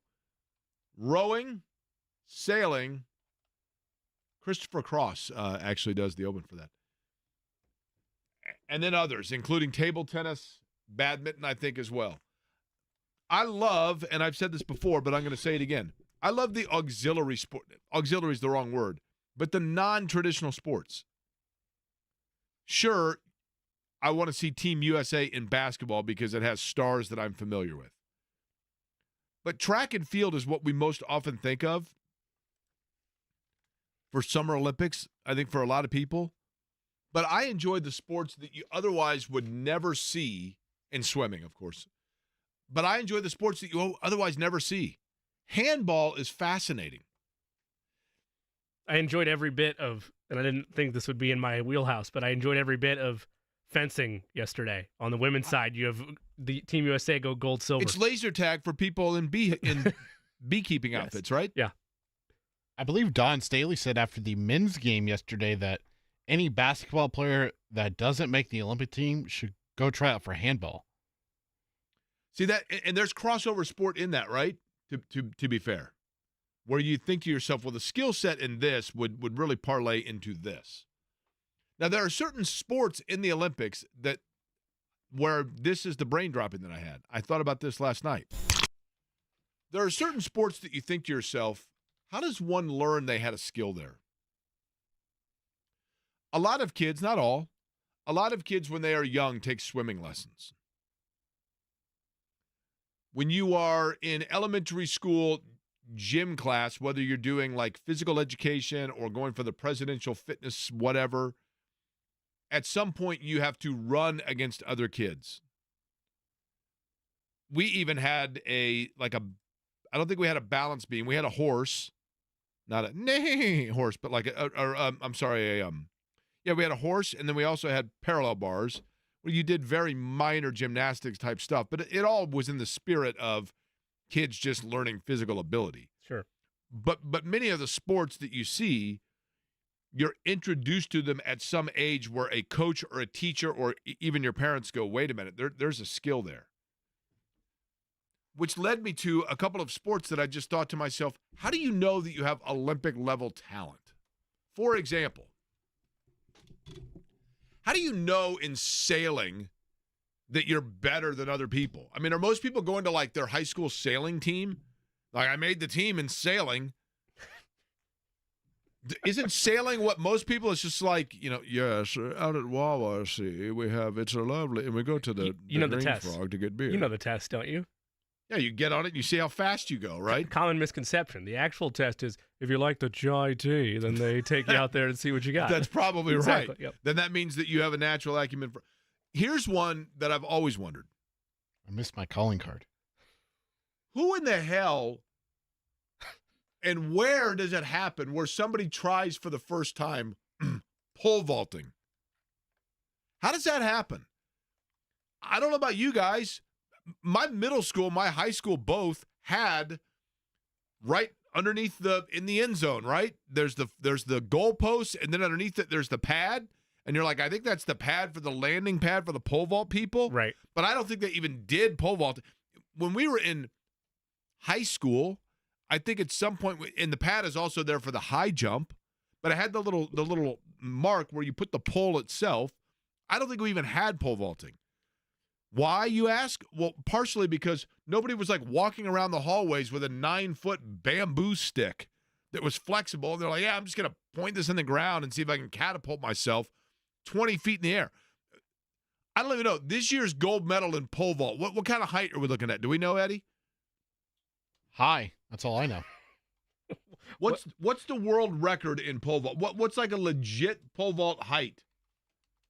The pole vault world record, 6.24 meters. So what are you looking at, like 20 feet? 22 feet, something like that? That means I don't believe in the metric means system. that when you 20. Yep, 20 feet. Yeah. 20.4 feet. So when you let go of the bamboo pole, you then are flipping yourself where you are free falling 20 feet onto a pad on your back. You better hope you land correctly. What if the pole breaks? Who practices That was always this? my worry whenever observing it, right? I Correct. never tried it, never wanted to. My thought was, man, I'm surprised the pole doesn't break more What often. if you screw up where you like put the pole down? Yeah. Has anybody ever impaled themselves on a pole vault pole? Do we know this? I feel like statistically speaking, you'd think there's a chance there. I mean, my general feeling is that the 35 people in the Olympics that pole vault are actually the 35 people worldwide that pole vault. Right? Doesn't it feel that way? Oh, you're saying you don't think there's just, hey, Like, come.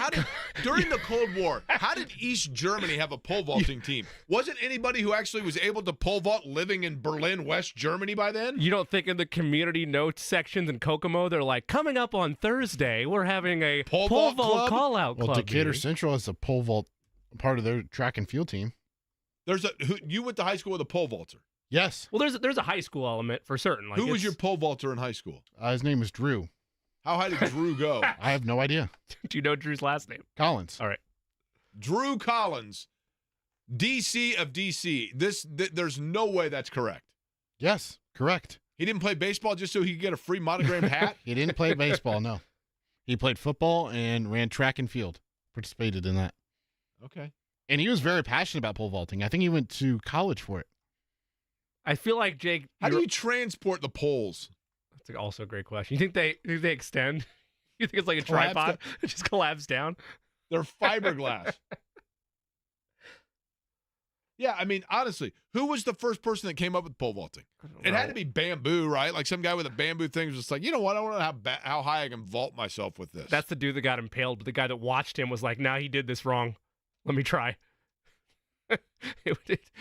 Massive tragedy at the totally. start.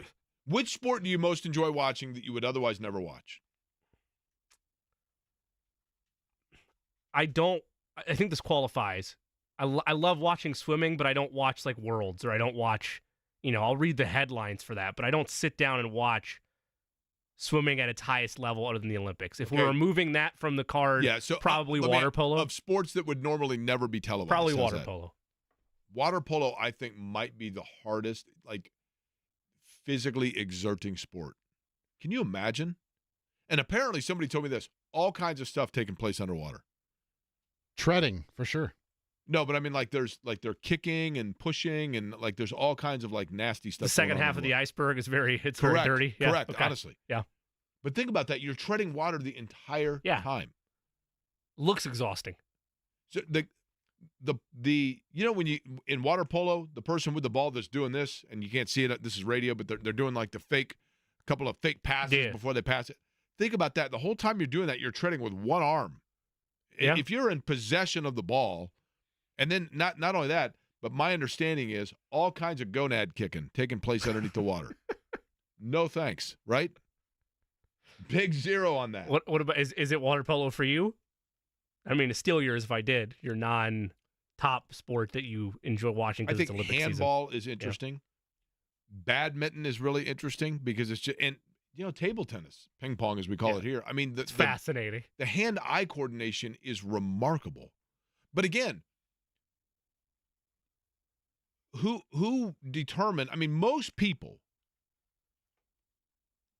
We had Chris and John Love when we were in middle school. We had a Nerf ping pong table, a Nerf ping pong. Literally, you just took the big wooden kitchen table, you put a plastic net on it, and then it was a Nerf ball. And we played all hours of the day around the world ping pong. We played Nerf ping pong all day long. And then everybody had that one or two buddies that had a ping pong table in their basement, right? And you played ping pong rainy days, winter days. You'd go down in the basement for hours on end playing ping pong. But is there anybody that thinks to themselves, that Gareth Siegel, that guy, man, he might be an Olympian? Do you think there's how did you determine that you're better than everybody else at ping pong? Do you think there's camps where they just involve obscure Summer Olympic events and they just try to pool the talent? Forrest Gump went to one, apparently. Yes. That's right. You go to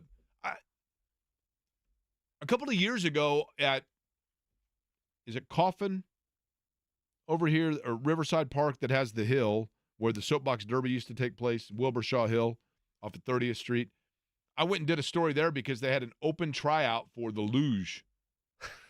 And people just came and tried out for the luge, and I guess they determined, like, that guy's really good, like, you're moving on. And they were trying to find people that were good lugers. I mean, just my luck. The first time I'm good at something, and everybody calls me you're such a loser. Yeah, I know. But I'm telling you, like, that's part of what fascinates me about, and part of it is, I guess, different cultures, different areas and different countries of the world are participate at a higher level or a more involved level in some sports versus others. There's some that it makes sense how the Olympian would have been found. For example, I know this doesn't always happen, but you hear about how rowers are often people that just like are really athletic. Like maybe you're found on a college campus that has a rowing team, and maybe you're not good enough to be a part of, a football team or the basketball team or something in that regard. And they just size you up as, hey, you look like an athlete. Do you want to try rowing? See if that's something that you find. I mean, I know there's other areas of talent pool, but it feels like that kind of happens where maybe you're just the coach of the rowing team at, I don't know, I know definitively Indiana has one, but Indiana or Ball State, and you see an athlete on campus like, hey, what do you do? And he's like, oh, I do this. He's like, well, would you like to try rowing? I mean, they just go out and try it. I don't know. There's some, though, where it's very obscure, like handball. I don't know where that starts. Is there a handball coach on these college campuses just going into the dining hall like, honestly, hey? A lot of them are club sports. You're right. I mean, maybe that's where it comes from. Play for me. Hey, Jake, aren't there 6 continents? What am I missing? Well, Antarctica doesn't have teams. Doesn't have it. There are 6 continents, 5 inhabited, right? So that's why there's 5 rings? Yeah. It's not. Is my whole thing shot here and it's actually 6 rings in the Olympics? It's 5 Olympic rings, right? I thought it was 5. It is for the 5 inhabited continents. Can you imagine if Antarctica put together a team? Probably wouldn't be represented in the Summer Olympics, right? You'd be surprised. Give it a couple more years, they'll be dominant in swimming. They somehow found a handball team. That's right. They pieced it together. I mean, those Penguins are something, right? They're the ones that are saying, hey, root for me. By the way, top of the hour, we talked about already the Colts with Mike Chappell. Big news for the Colts to get to. We will tell you that on the other side. And then we will talk about Tyrese Haliburton, who's getting no minutes. Is that of concern or is it not of concern? That's one of the things we'll talk about with Dustin. Dopirak. Coming up at 2.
Okay.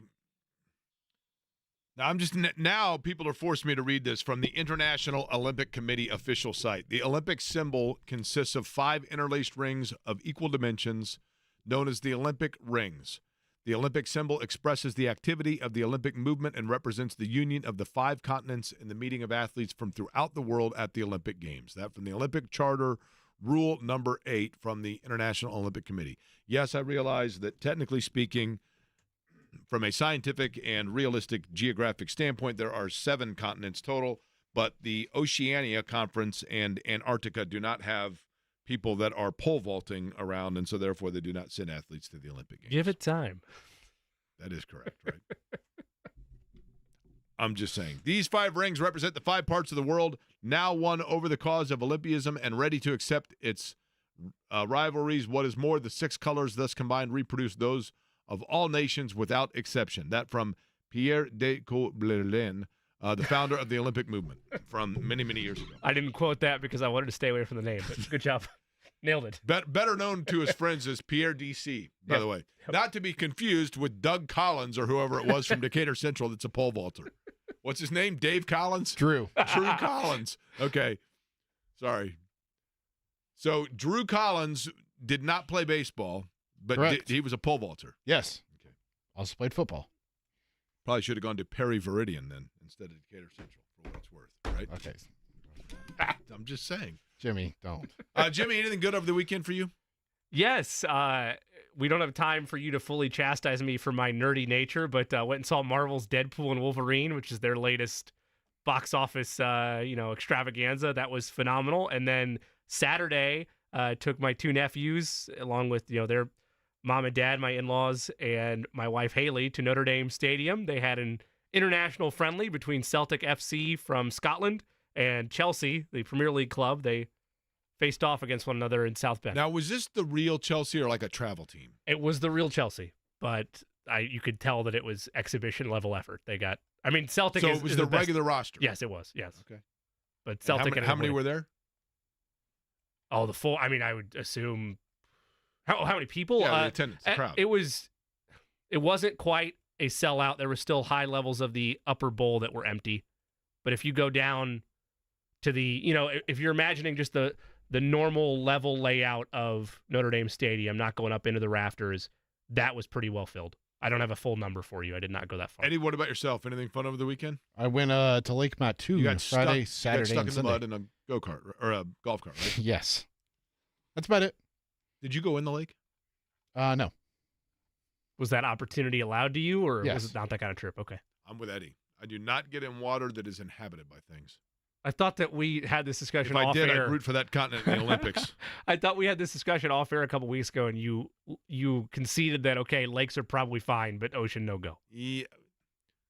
Ocean, I guess I'll walk out and back, right? But You're not throwing the football around in the ocean. You're not partaking in that. Lakes, I'm not even a real fan of. Fish are gross, man. I don't know. There's something about fish that gross me out. And I don't understand when you go into a seafood restaurant where they always have huge aquariums in there, right? They don't have steakhouses in the middle of the cow pasture, Well, right? I guess the human mind could tolerate a lobster being thrown into a pot, but you cannot tolerate by the way, Billy the cow out there.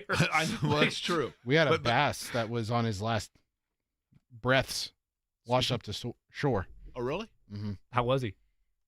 Not good.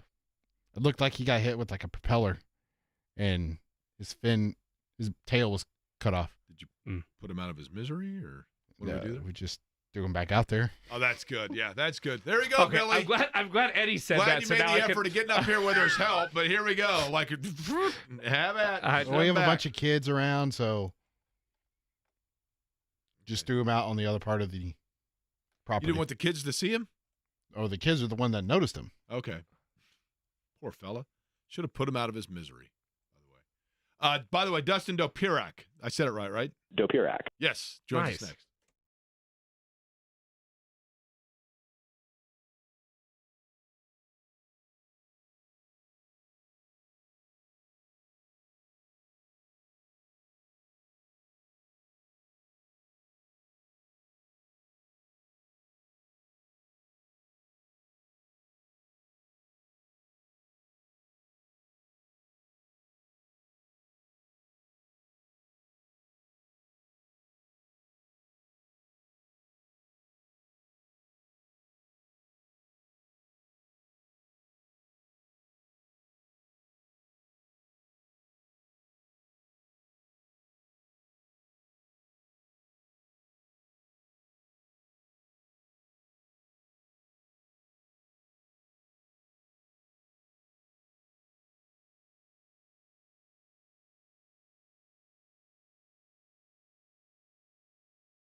Hey, Jake, I went to school with a guy named Ethan Bray who went to college at Nebraska on a full scholarship for pole vaulting. He now coaches it at the collegiate level. Can you imagine the recruiting process of that? I mean, it's cool, don't get me wrong. I think it'd be scary, don't you? Do you think you put hats on for that, or do you think it's just different poles? What's that? When you make your decision, do you think you lay- grab the pole that They you lay want? six poles in front of you, right? I just think it'd be. Hey, Jake, the underwater water polo cameras are awful. You cannot unsee all of the Euros wearing a banana hammock. Okay, thanks. By the way, I just got 2 emails from Amazon. One saying that What'd you somebody buy? was trying to sign into my account from Ecuador, and the other one was Russia. Sounds like a password change is needed right there. Uh-huh. What'd they buy? A sign-in attempt. No purchase. Hats. No, here's the thing. Those are spams, Eddie. Then they're wanting you to click on it and say, that's not me, and and give your info. And then, because if you look at it, whenever I get stuff like that, I always hit, I act like I'm going to return the email, and then I look at the address it's going to, and if it's got like 9 X's and 2 Z's in it, I'm like, I think this is fake. There's always a dead giveaway there. Account-update at Amazon.com. Seems pretty real to me. Does it say external? No. Okay. Well, enjoy your stuff from Ecuador. I had one that I hadn't seen in a while, Jake. It said that I had won get this, a gift card, but it was a $20,000 gift card. Wow. To which okay. I was like, man, I feel like if you're trying to bait me, the value has to be reasonable. Like, you could have done, and I wouldn't do it anyway. I don't buy any of those, to be clear, but at least make it believable, right? 20 grand on a gift card. Oh, man, thank you. That right there is a bit of a dead giveaway, right? Yeah. It is 2:00 on a Monday. How are you? My name is Jake Query. That is Jimmy Cook. Eddie Garrison, who is currently buying some items. Russia was the other one, by the way? Yep, Russia and Ecuador. Eddie's buying merchandise, apparently, from the St. Petersburg Target. Joining us on the show, it is Query and Company here on The Fan. The Starbucks and is in the Kremlin, by the way. we're going to talk. They got the chai tea in there. Joining us now on the program, he is on the Express Pro Tire and Auto Guest Line. You read him in the Indianapolis Star in covering not only the Pacers but the NBA as well. It is Dustin Dopirak. who joins us and probably did not anticipate that we would be discussing Tyrese Haliburton going over in terms of minutes and really kind of being buried on the Team USA roster from Steve Kerr. I had a positive spin on that, in my opinion, earlier, but you tell me if I'm being overly optimistic, Dustin. Is this a sign of what we're going to see throughout the entire games, or is this just like a one-game anomaly? I mean, I don't know if it's an anomaly. I think what it comes down to is you really have 2 choices there for the second unit point guard. And basically, if you want somebody to really push it offensively, if you want to get some pace going, you go with Haliburton. If you want somebody who can really guard somebody, you need Derek White. I mean, I think that's just sort of what it comes down to. You can see the differences in skill set there. And if you feel like it's more important to have defense, basically to have on-ball defense in that second unit, that's what you go for. And obviously, Derek White's a fine offensive player. Haliburton's superior in that regard, but nobody would argue that White isn't the better defensive player. So, I mean, I think it obviously comes down to, sort of different combinations and, like, who do you feel like you're playing? What do you feel like is the best way to beat them? Can you, like coming up against South Sudan, do you feel like it's best to have a point guard who's going to push the pace, or do you need somebody to get down and guard in that second unit, and you make your decision from there? So, I mean, I'm presuming he's going to get some minutes. I think there'll be more opportunity, especially if they beat South Sudan bad, then they're probably set. I mean, I don't think they're going to have any trouble with Puerto Rico. I think they had to really run it up on Serbia to really feel confident there, so that they're not worried about anything, involving tiebreakers, because obviously, margin of victory matters in these cases. 4 points against. So I mean, he wasn't going to get any garbage minutes in game 1. They weren't giving those out to anybody. So, but I imagine there'll be some minutes in there. But, the opportunity is going to come when they feel like they need more offense from the second unit as opposed to defense. So we'll see when that goes. But, I mean, White is solid and you can trust him, so I understand why he's getting more minutes.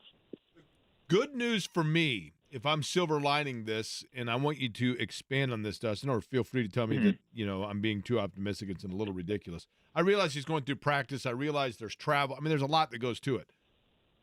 But Tyrese Haliburton right now, if it were to stay this way, is getting the benefit, and the Pacers are getting the branding benefit of him being involved in that regard. But at the same time, he is not overexerting on that hamstring or any other such injury that would have plagued him into the offseason.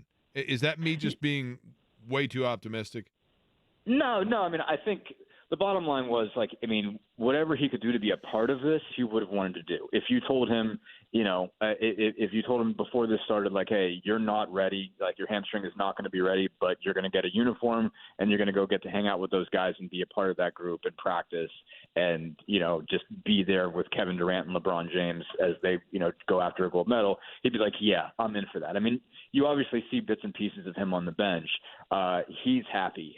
I think you can tell. I mean, like, he is enjoying himself. He's, like every time Durant does something, he's like right up there with him.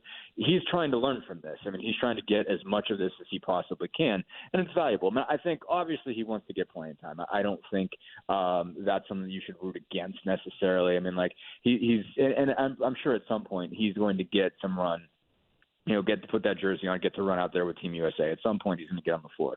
And I'm sure he'd rather play more than play less, but he's going to get something out of it. And I think, a lot of people ask me if he should even go to this after the hamstring injury, if he shouldn't just sit at home and rest. And I think he would have not passed this opportunity up for anything, regardless of how much playing time he gets or doesn't get.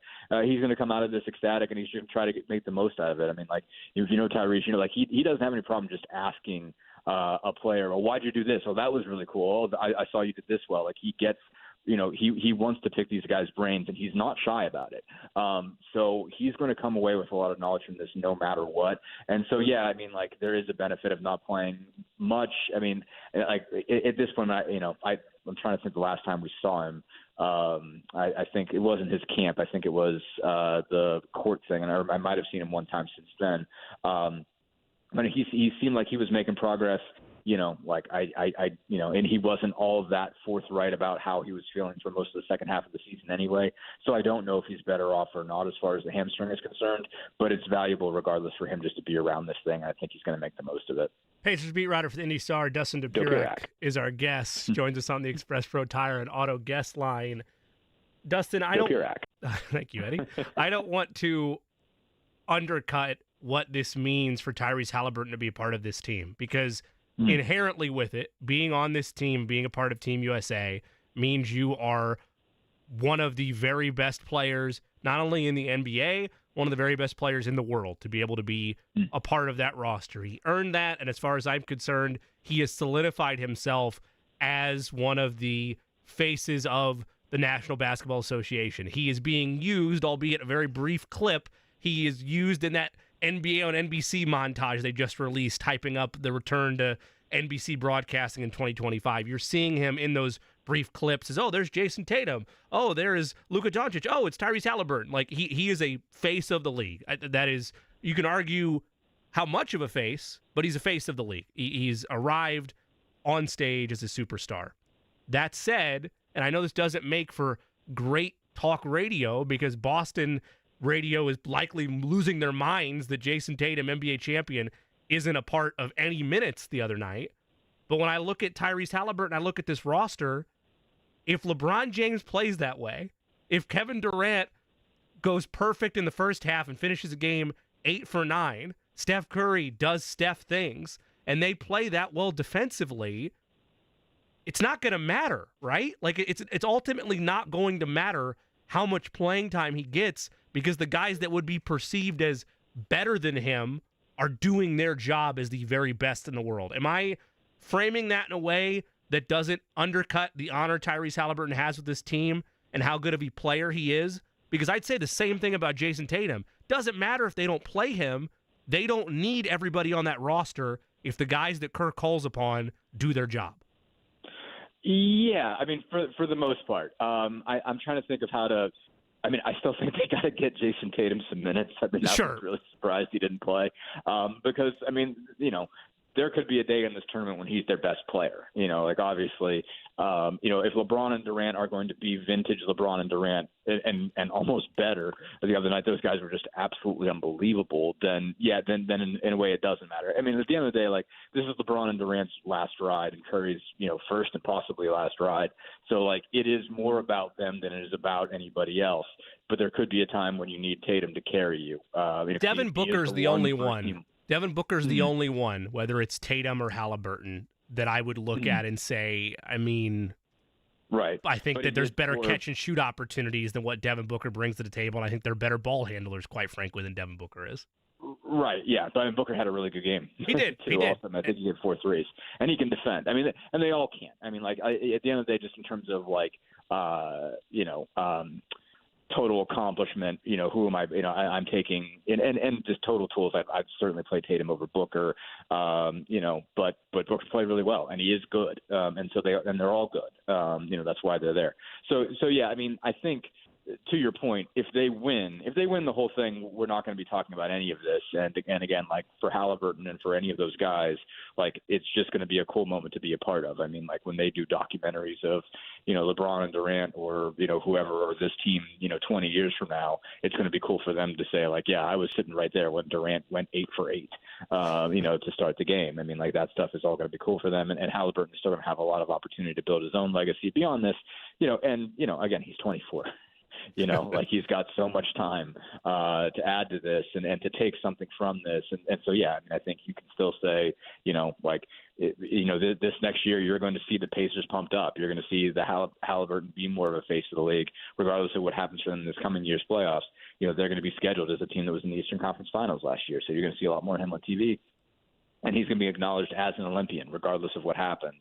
I think there's a handful of guys on Olympic teams in the past that that you're like, okay, well, he was kind of on that team, like Michael Redd or somebody like that. But some of those guys did make a difference, and you might not think of them as much, but they mattered. But it's still an accomplishment for them. But like you don't remember everybody's Olympic stats individually. You just know they made it. In a lot of cases. So, I mean, it's going to be a case like that with Haliburton. You're going to remember that he made it.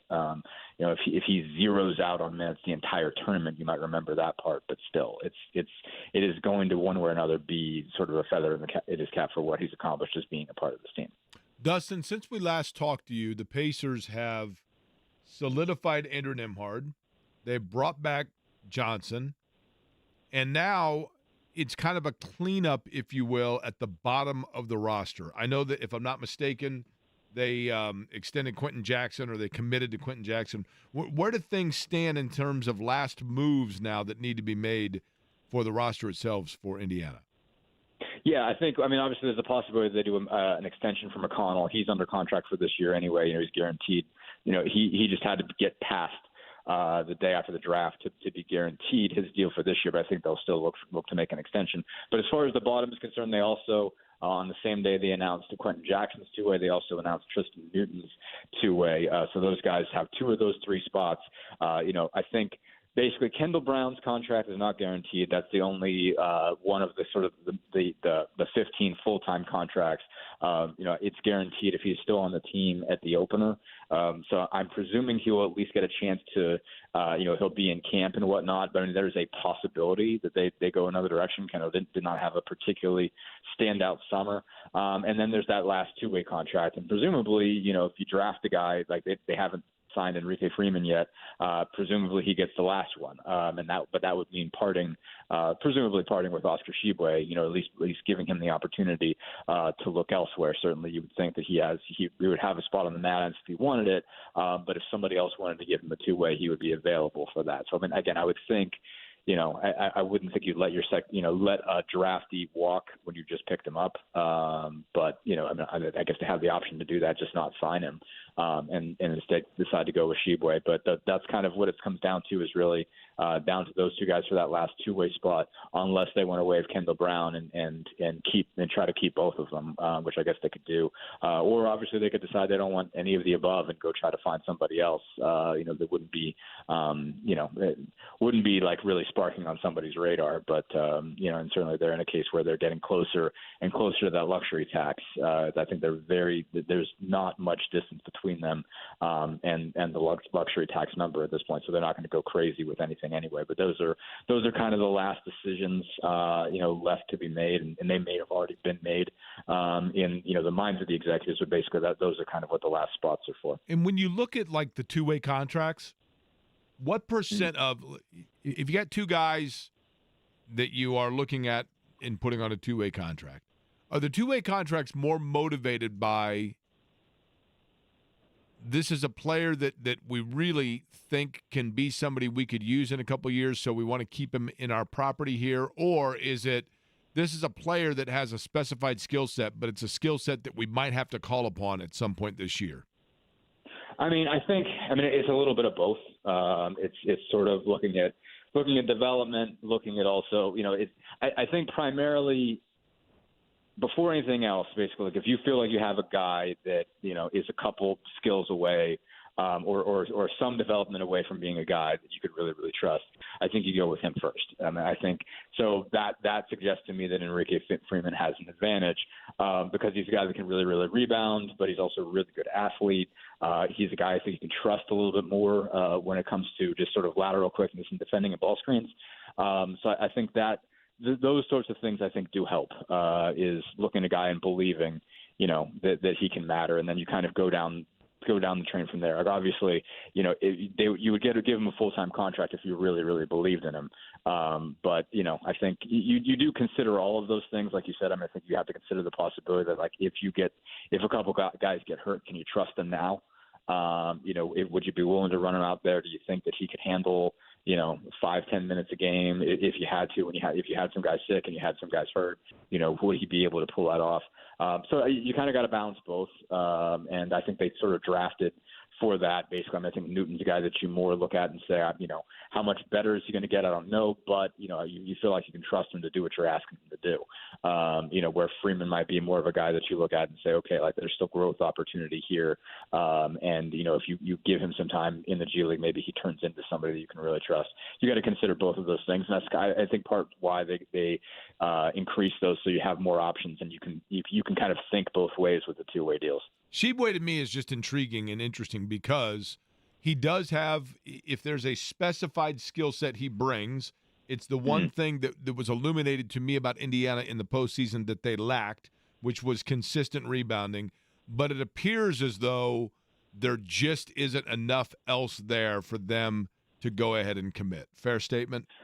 Yeah, pretty much. I think the big thing is too, like the one place that they actually got decent rebounding was the center position and also the backup five in particular. The per 36 numbers for both, they obviously let Jalen Smith walk, but for Jalen Smith and Isaiah Jackson were both pretty good. In terms of, I think they were both around 11 rebounds per 36. Miles Turner did okay, but obviously this isn't about supplanting Miles Turner. But where you want to see better rebounding is from the other positions, from the 4 and the 3, and you can't play Oscar Sheboy at anything but the 5. Basically, you can't trust him defensively to get out and guard those guys. And the bigger issue is he's got some issues defending. When you put him in pick and roll, or when you put smaller lineups out there, he's got a hard time keeping people in front of him. That's kind of the really thing that held back. One thing that continues to stand out to me, and I didn't obviously go to a ton of Matt Ann's games last year, but I did go to the playoff game, and he only played 7 minutes against the Delaware Blue Coats because they basically, I think they started a 5-man, but they spent most of it in kind of an all-wing lineup, and they just, like Matt Ann's couldn't trust Sheboy to be out there and guard guys that were going to drag him out in the perimeter. So that's the thing, is you're able to neutralize that and get him off the floor if you put certain lineups together. And so, obviously that's an issue with the NBA with it spaced out as it's become. The rebounding is such a premium, it is a premium skill. He's that good at it, and the rebounding absolutely translates. It's just the other stuff, and you also don't get, you get him scoring, within from 5 feet and out. He made a couple of jumpers in summer league, which shows some level of expansion of his offensive game, but it's just you just really can't trust him to guard if he has to get out there in space, and I think that's really the thing that's held them back from committing. Dustin Dopirak is our guest. He joins us on the Express Pro Tire and Auto guest line, covers the Pacers for the Indy Star. Dustin, a large part of what the Pacers are going to have on their plate from a personnel standpoint or decision-making standpoint this season is going to be, is there an early extension or an extension-eligible activation for T.J. McConnell? And ultimately, what do they wind up doing next offseason with Miles Turner? When you evaluate both those decisions, and I know there's different elements to it, like money, like cap situation, how you'll navigate things, which, with all those complications combined, which decision ultimately is going to be more difficult for them what winds up happening with Miles Turner this year or what they wind up doing with TJ McConnell? I presume Turner, just because you're gonna be talking about bigger numbers. I imagine that if they decide to extend McConnell now, there will be a raise. It won't be a massive raise, and you're not talking about maybe he's going to make 9.3 this year. If you give him 12 to 15 a year, somewhere in that regard, that's probably about as high as you're going. But if Miles Turner's making 20. If he steps up his game and if he gets even a little bit better this year, you're going to be looking somewhere in the 25, possibly 30 range. So you're talking about a lot of money, and then that's what takes you into the luxury tax, and you have to decide whether you're okay with that or whether you're willing to roll the dice and go someplace else. And I think they want to keep him, and I think they want to keep both guys.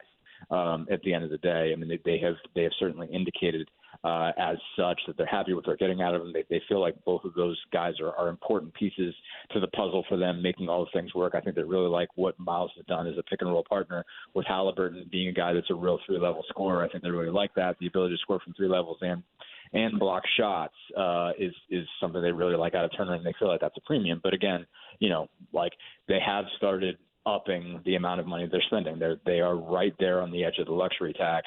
And so the further you get, obviously, if you're re-signing, Turner, that starts getting you into aprons, and that starts getting you into, that starts restricting your movement after that. So you have to determine whether you're willing to commit to that, and for how long you're willing to commit to being in a situation where you don't have a lot of options for personnel movement. So that's going to make it a little bit difficult, but I mean, I think ultimately they want to. Certainly Miles Turner can decide if he doesn't have a great year, that obviously changes things dramatically.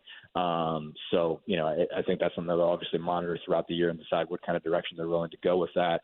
And obviously in both cases, I mean, they didn't sign, when they signed the extension, they didn't sign a huge one. So, I mean, I don't know if Turner feels happy with what he's done, if he feels a lot more satisfied with what he's accomplished here or not.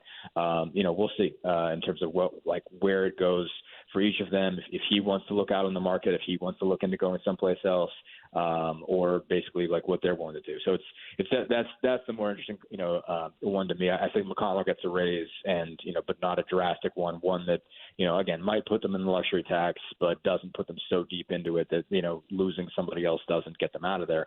I think Turner makes you ask some sort of forward-looking questions as to how your franchise is going to operate for the next few years. Dustin Dopirak is our guest. He's on the Express Pro. Thank you, Eddie. Express Pro Tire and Auto Gas Line from the Indy Star. Dustin, extensions and raises. This is good news or bad news for Ben Mathurin? I guess. Probably bad in a vacuum. I guess. I mean, that doesn't mean he won't get one. But it's obviously they have dedicated to a lot of other pieces, and sort of Mathurin, I think, has to prove that he's going to be a piece. I think that's just what it comes down to. They have decided, hey, we really like this guy, we really like that guy.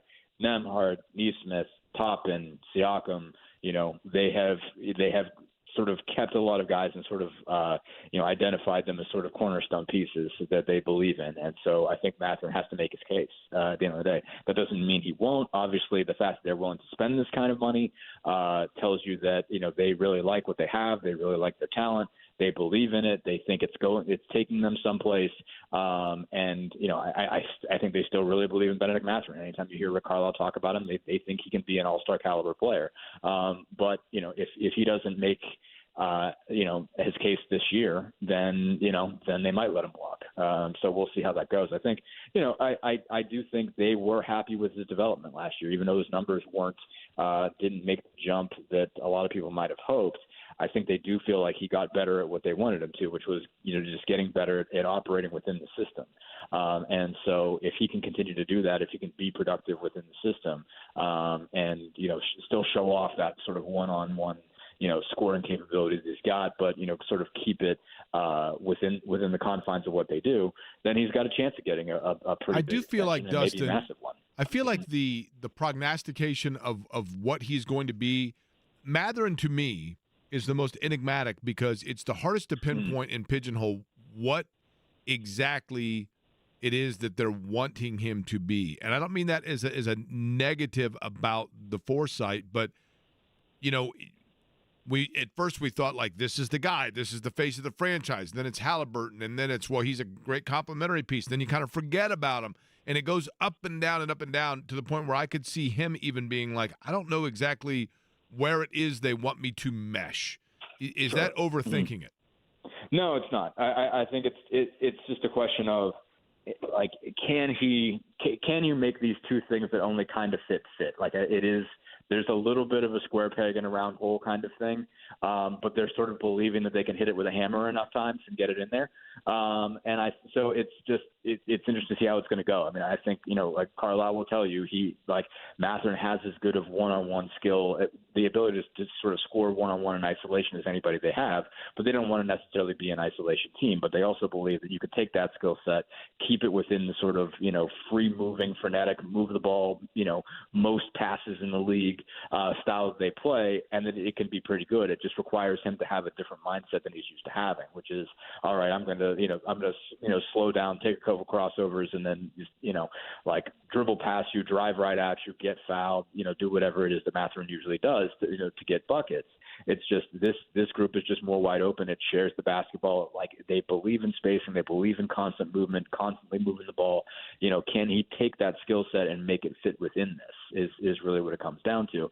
And I'm not sure that he can, but I also can't tell you that he won't. That it's not possible. And I think that he can. They also, they do want to be a better defender. And they believe that that's something that's there, and that's something that's about will and want to, and all those kinds of things. And he does have to get just a little bit sharper of knowing where he has to be at all times. But he's got the body, the length and whatnot, and the athleticism to be able to keep guys in front of him. So, and they believe if they can, get kind of, make his offensive skill set fit their offense and make him a better defender, then he can be one of their best guys, and might be the most important guy there, because they need that. They need somebody, a really good wing. They need better wing perimeter defenders, guys that can keep good guards in front of them basically, and be able to rebound and just like have the physicality that Mathurin has.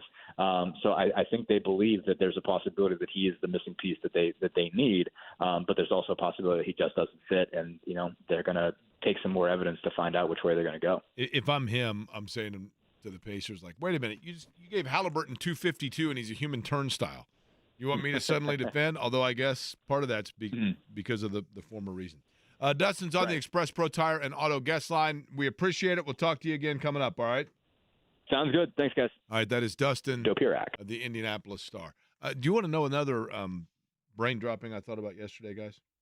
Do you have a choice in the matter? But always, Jake, yes. Now, you have to grade this on a curve. Now, this is one of those things that comes to me every once in a while, and I ask it, and you and every person listening is going to say, this is a sports show. I'm here to hear about the Olympics. I'm here to hear about Jim Irsay and what he had to say about Ryan Kelly, and Jim Irsay and what he had to say about his health, and Jim Irsay and what he had to say. And no worries. We're getting ready to play all of that for you folks. You're going to hear all kinds of Jim Irsay coming up, including what Jim Irsay thinks about Anthony Richardson and keeping him healthy, and whether or not Jim Irsay usurped a little bit the power of Chris Ballard. I mean, all that's coming up. But tonight when you're at the dinner table, and we're going to pretend that it's 1985 and people still sit at the dinner table.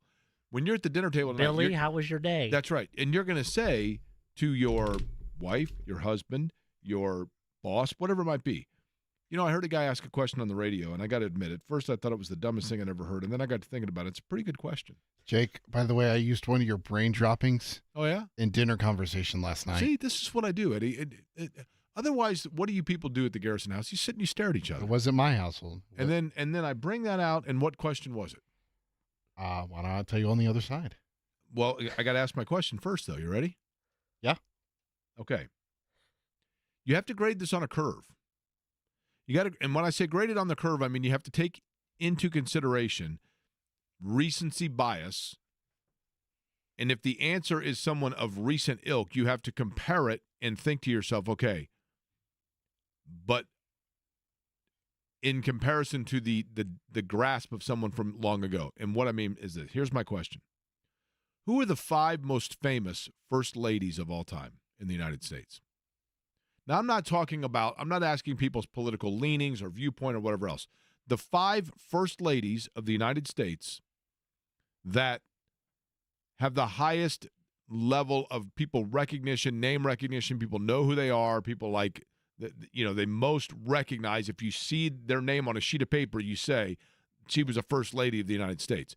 Now, you could say, for example, if you were to go with Michelle Obama or Melania Trump, yes, in recency bias because they are current.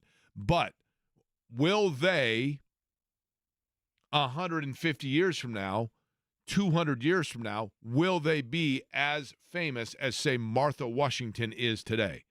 You have to grade on that scale.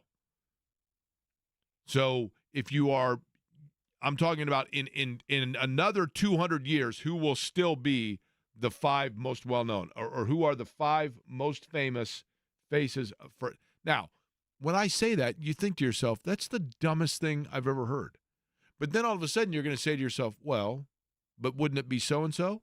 And if you say that at dinner, Eddie, then Olivia or her parents or whoever may say, well, I don't know. What about so-and-so? And before you know it now, what I've done is a community service here of engaging conversation amongst people at the dinner table or whatever. No more staring at the phones. They're talking about something they heard on the radio. And that's the goal of this program, to educate and entertain, right? And opine. Yes. Educate and entertain, sure. And opine. Even though it's entertain and educate, yeah. No. We go with the alphabetical Indeed. order. That's the educate part of it. Entertain and educate. What we do here. We don't do either, truthfully.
Brown specials in the 80s, you know Dolly Madison. I can tell you that. Hillary Clinton merits conversation because she ran for the office in a historical year in terms of the presidency. So that would be one that 100 years from now will still be talked about. Eddie, the topic of conversation you had with your family was? Humu nuku nuku wa. I can't say it now. The Hawaiian state fish. Yes, that's right. Now, I told you, you'll never forget it once you say it 5 times, but apparently you did. Jimmy, do you know what it is? I just butchered it there. The butcher has made me afraid now, too. Humu humu nuku nuku wapuaha. Yes. It was a double-double. They were talking about, we were over at Olivia's aunt's last night for dinner. Her dad was in town visiting, so we went over there for dinner. Is that the fish that went up the shore? No. That was a bass. That was a bass. Right. And they were talking about different cruises they had been on, and Hawaii was brought up somehow. And they're like, yeah, they only have like 4 letters in their entire alphabet. That's why their fish is only got 4 letters in it. And they're like, yeah, how'd you know that? I was like, oh, boy. And I literally turned to her and I said, Jake is so proud of me that I dropped that. That is impressive. In the middle of dinner. Nuku nuku wapuaha. Yeah. Jim Irsay, by the way, spoke at Colts camp yesterday. This is significant because let's go back and refresh everybody's memory. Irsay, of course, fell out of the public light at the end of last season when he was not seen for the last quarter of the season in terms of being at games. And it kind of took people slow to grasp, wait a minute, where's Jim Irsay been? And in January, the news came out that Jim Irsay had been victim to a situation, a health episode, we'll call it that, in December at his Carmel home. And by all account, it was an overdose.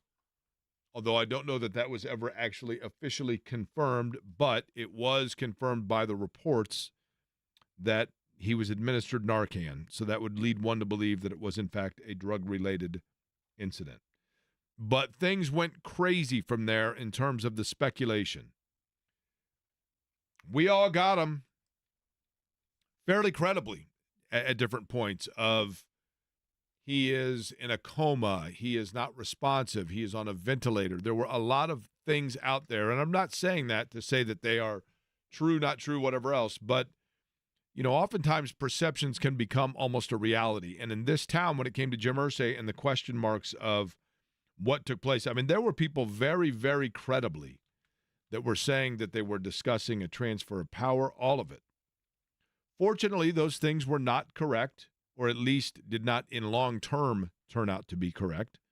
And Jim Irsay yesterday made his first public appearance in terms of a mass appearance at the Colts.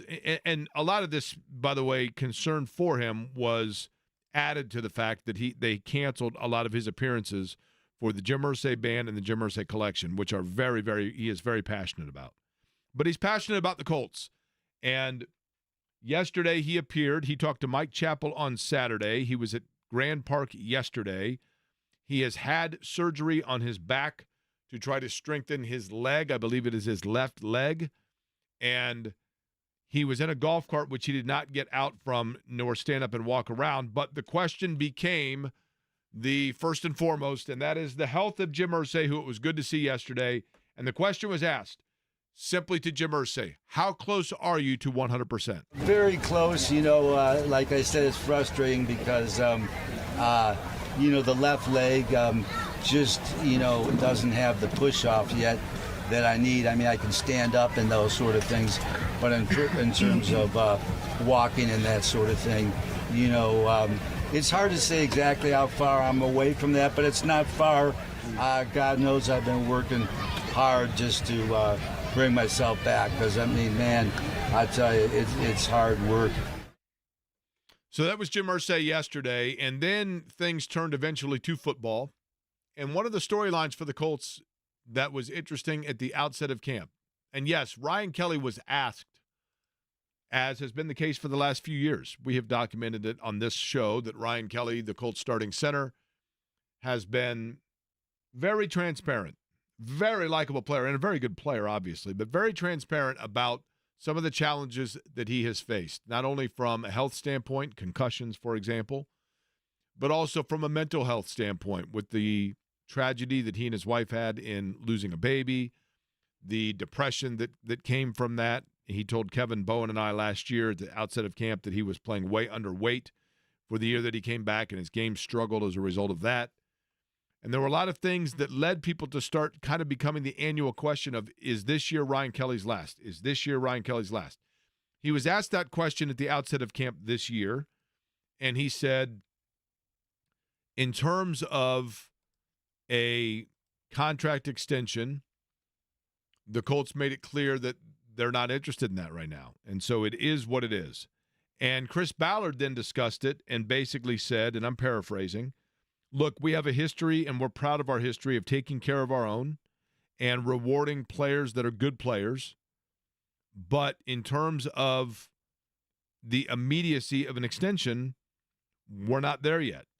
They drafted the assumed heir apparent at the center position this year, but that doesn't happen overnight. That takes a while, and you've got to see where that player is. And one would assume, based on Chris Ballard's words, that perhaps Ryan Kelly re-signing or getting one last contract out of Indianapolis is something that may happen, but it's not necessarily on the front burner for the Colts. But then Jim Irsay was asked about it yesterday, and it might tell a different story. We love Ryan, and I know that Chris Ballard and those guys have talked, and a guy like Ryan's always a priority. You just love him as a person, and he's a talented player who's been to Pro Bowls. So I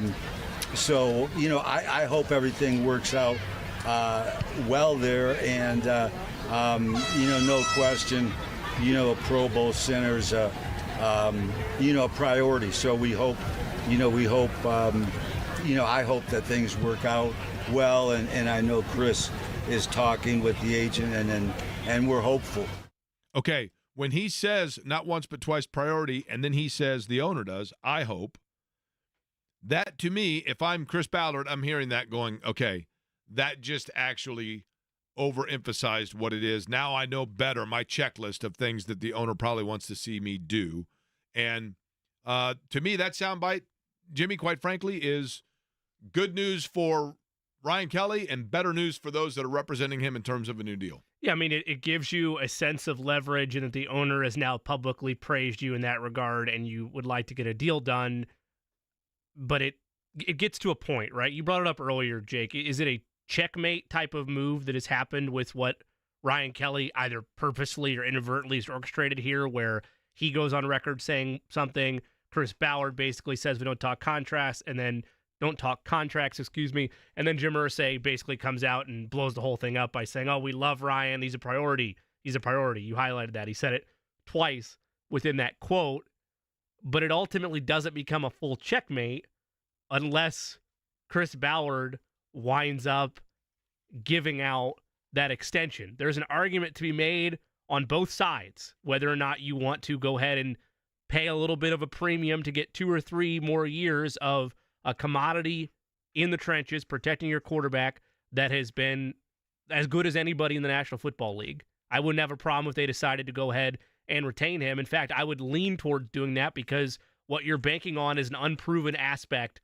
of a draft selection you made to potentially be his replacement. So I'm curious to see how it plays out. I don't know that it drastically changes ultimately Chris Ballard and his navigating through this roster. Like, I don't think it's set in stone that he's going to have to extend him. But if it was me and I'm building around this rookie quarterback, I would want this de facto rookie quarterback, as we know, this being his first real season with the injury last year, I would want to make sure during these transformative first couple of seasons there's as much continuity up front as possible, and Ryan Kelly would certainly be deserving of that level of trust. Agreed, which leads to the other question about Anthony Richardson, and that is, does he need to scale back a little bit the way that he plays? And by that, yes, small sample size, but is there a danger, as we've seen in the case, for example, with Andrew Luck in the precedent, of getting a guy too much out in open space? It ended his year last year when he was running the football and got hit, talking about Anthony Richardson. So Jim Irsay, question is, does Anthony Richardson need to scale back the reins a little bit on the running game and change his style? No, I really don't. I mean, that tackle that happened, it could happen at any time. It's a physical game, and I think he has to seize the opportunity to use his feet when he can, and protect himself also as well.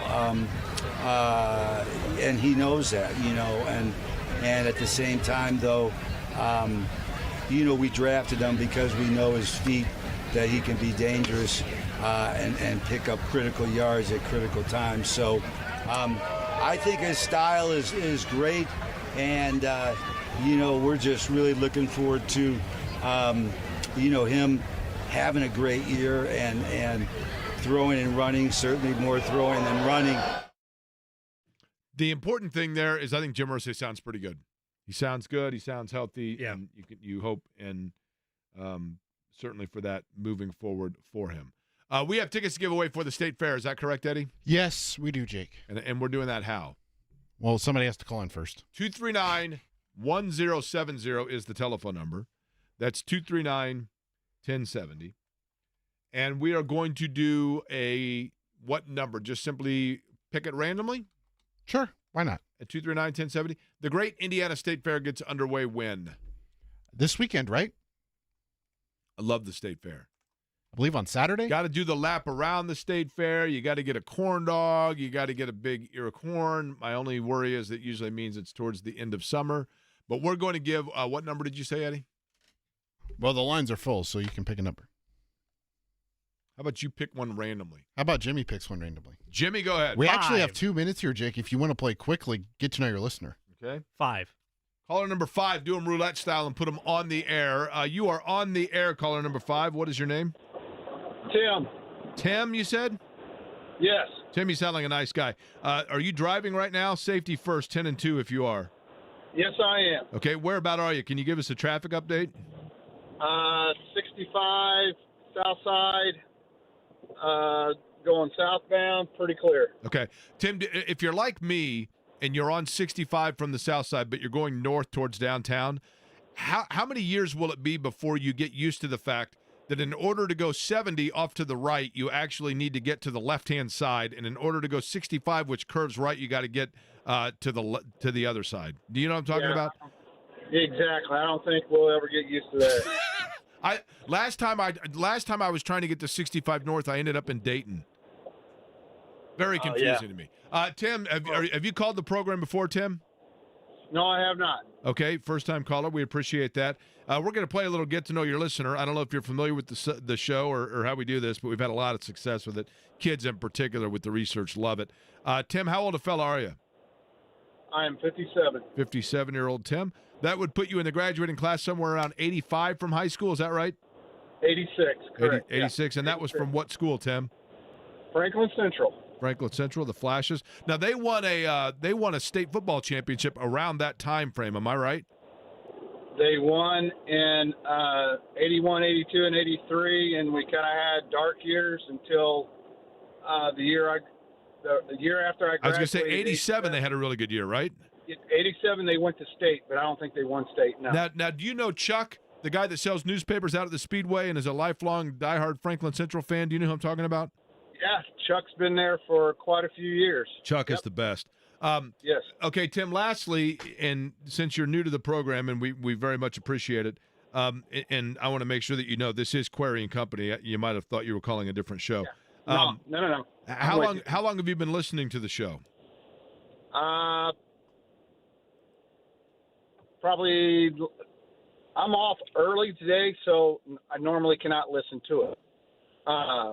But I listen to you guys, the sport channel, for okay, so probably the last few years. So when it is available to you, you are willing, if you're in the car between 12 and 3 and whatnot, to listen to the program, right?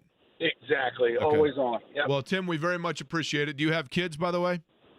Yes, I do. Okay. Got 3 kids. All right, well, guess what? And I don't know if you're still married or whatever it might be, but you can take the 3 kids and then you'll have to buy 1 ticket. But we got 4 of them for you for the State Fair. Certainly enjoy it. Walk around and don't bother asking the state police for one of their folding glove compartment maps because I don't give them out anymore, even though I did it for years.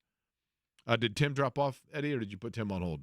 I just put him on hold. I thought you were done. All right, Tim, we'll get your information. Eddie will get it to you, and we will get you the State Fair tickets. By the way, Kansas City Steve did ask me, when are the tickets available for pickup, Eddie? I knew. Okay. So are they picking them up here, or do we send them out? No, they will be sent electronically. Electronically sent. All right, gotcha. All right, Tim, do that, and we will come back. We'll get Jimmy's plays of the day next.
Okay, Jimmy's plays of the day on the over-under that Friday's Tease would air during the show today? I did not. I should have had the foresight. Had I been working with our fine friends over at Greenfield Signs and Lighting, I might have been able to have that type of foresight, but I did not.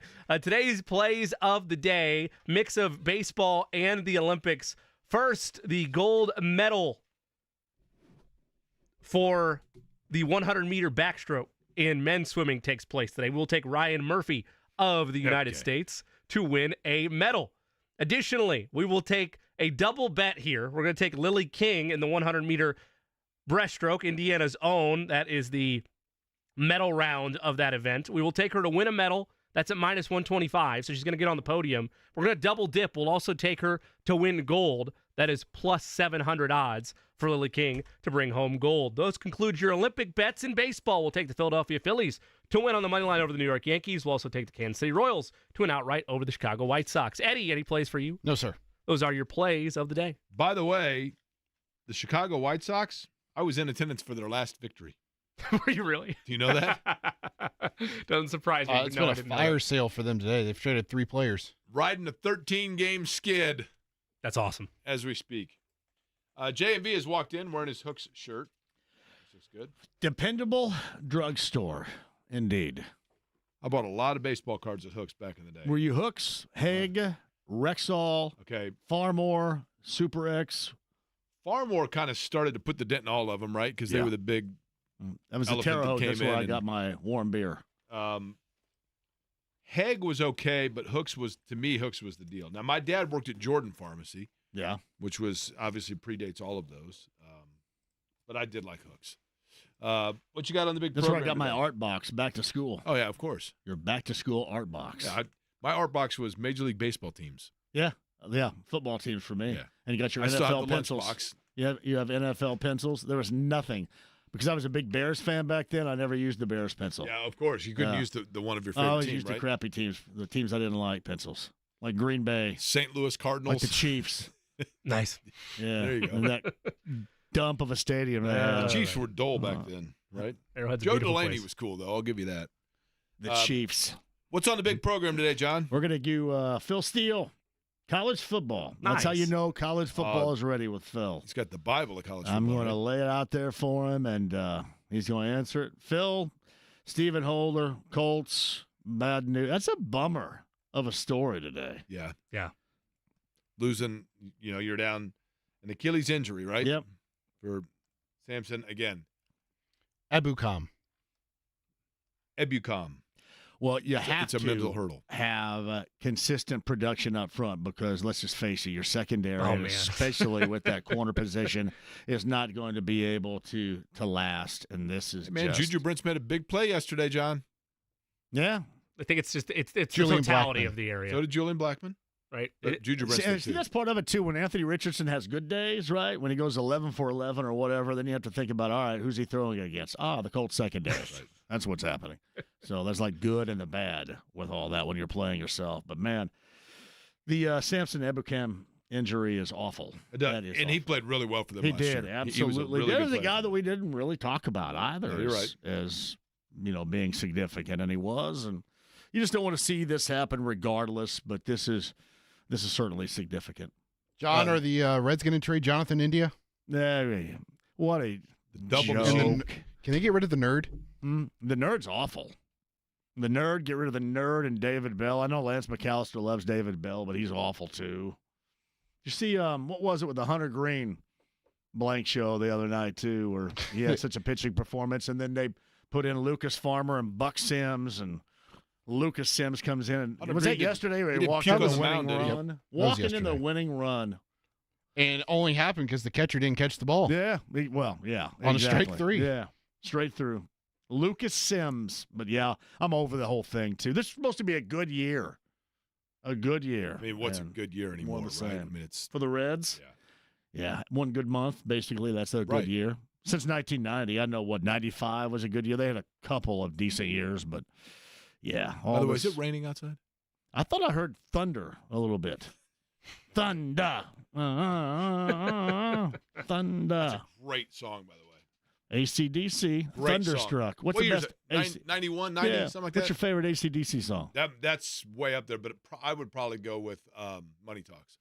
I like For Those About to Rock, We Salute You. Okay, that's A great deal. Would you take Brian Johnson over Bon Scott? Which is the one that has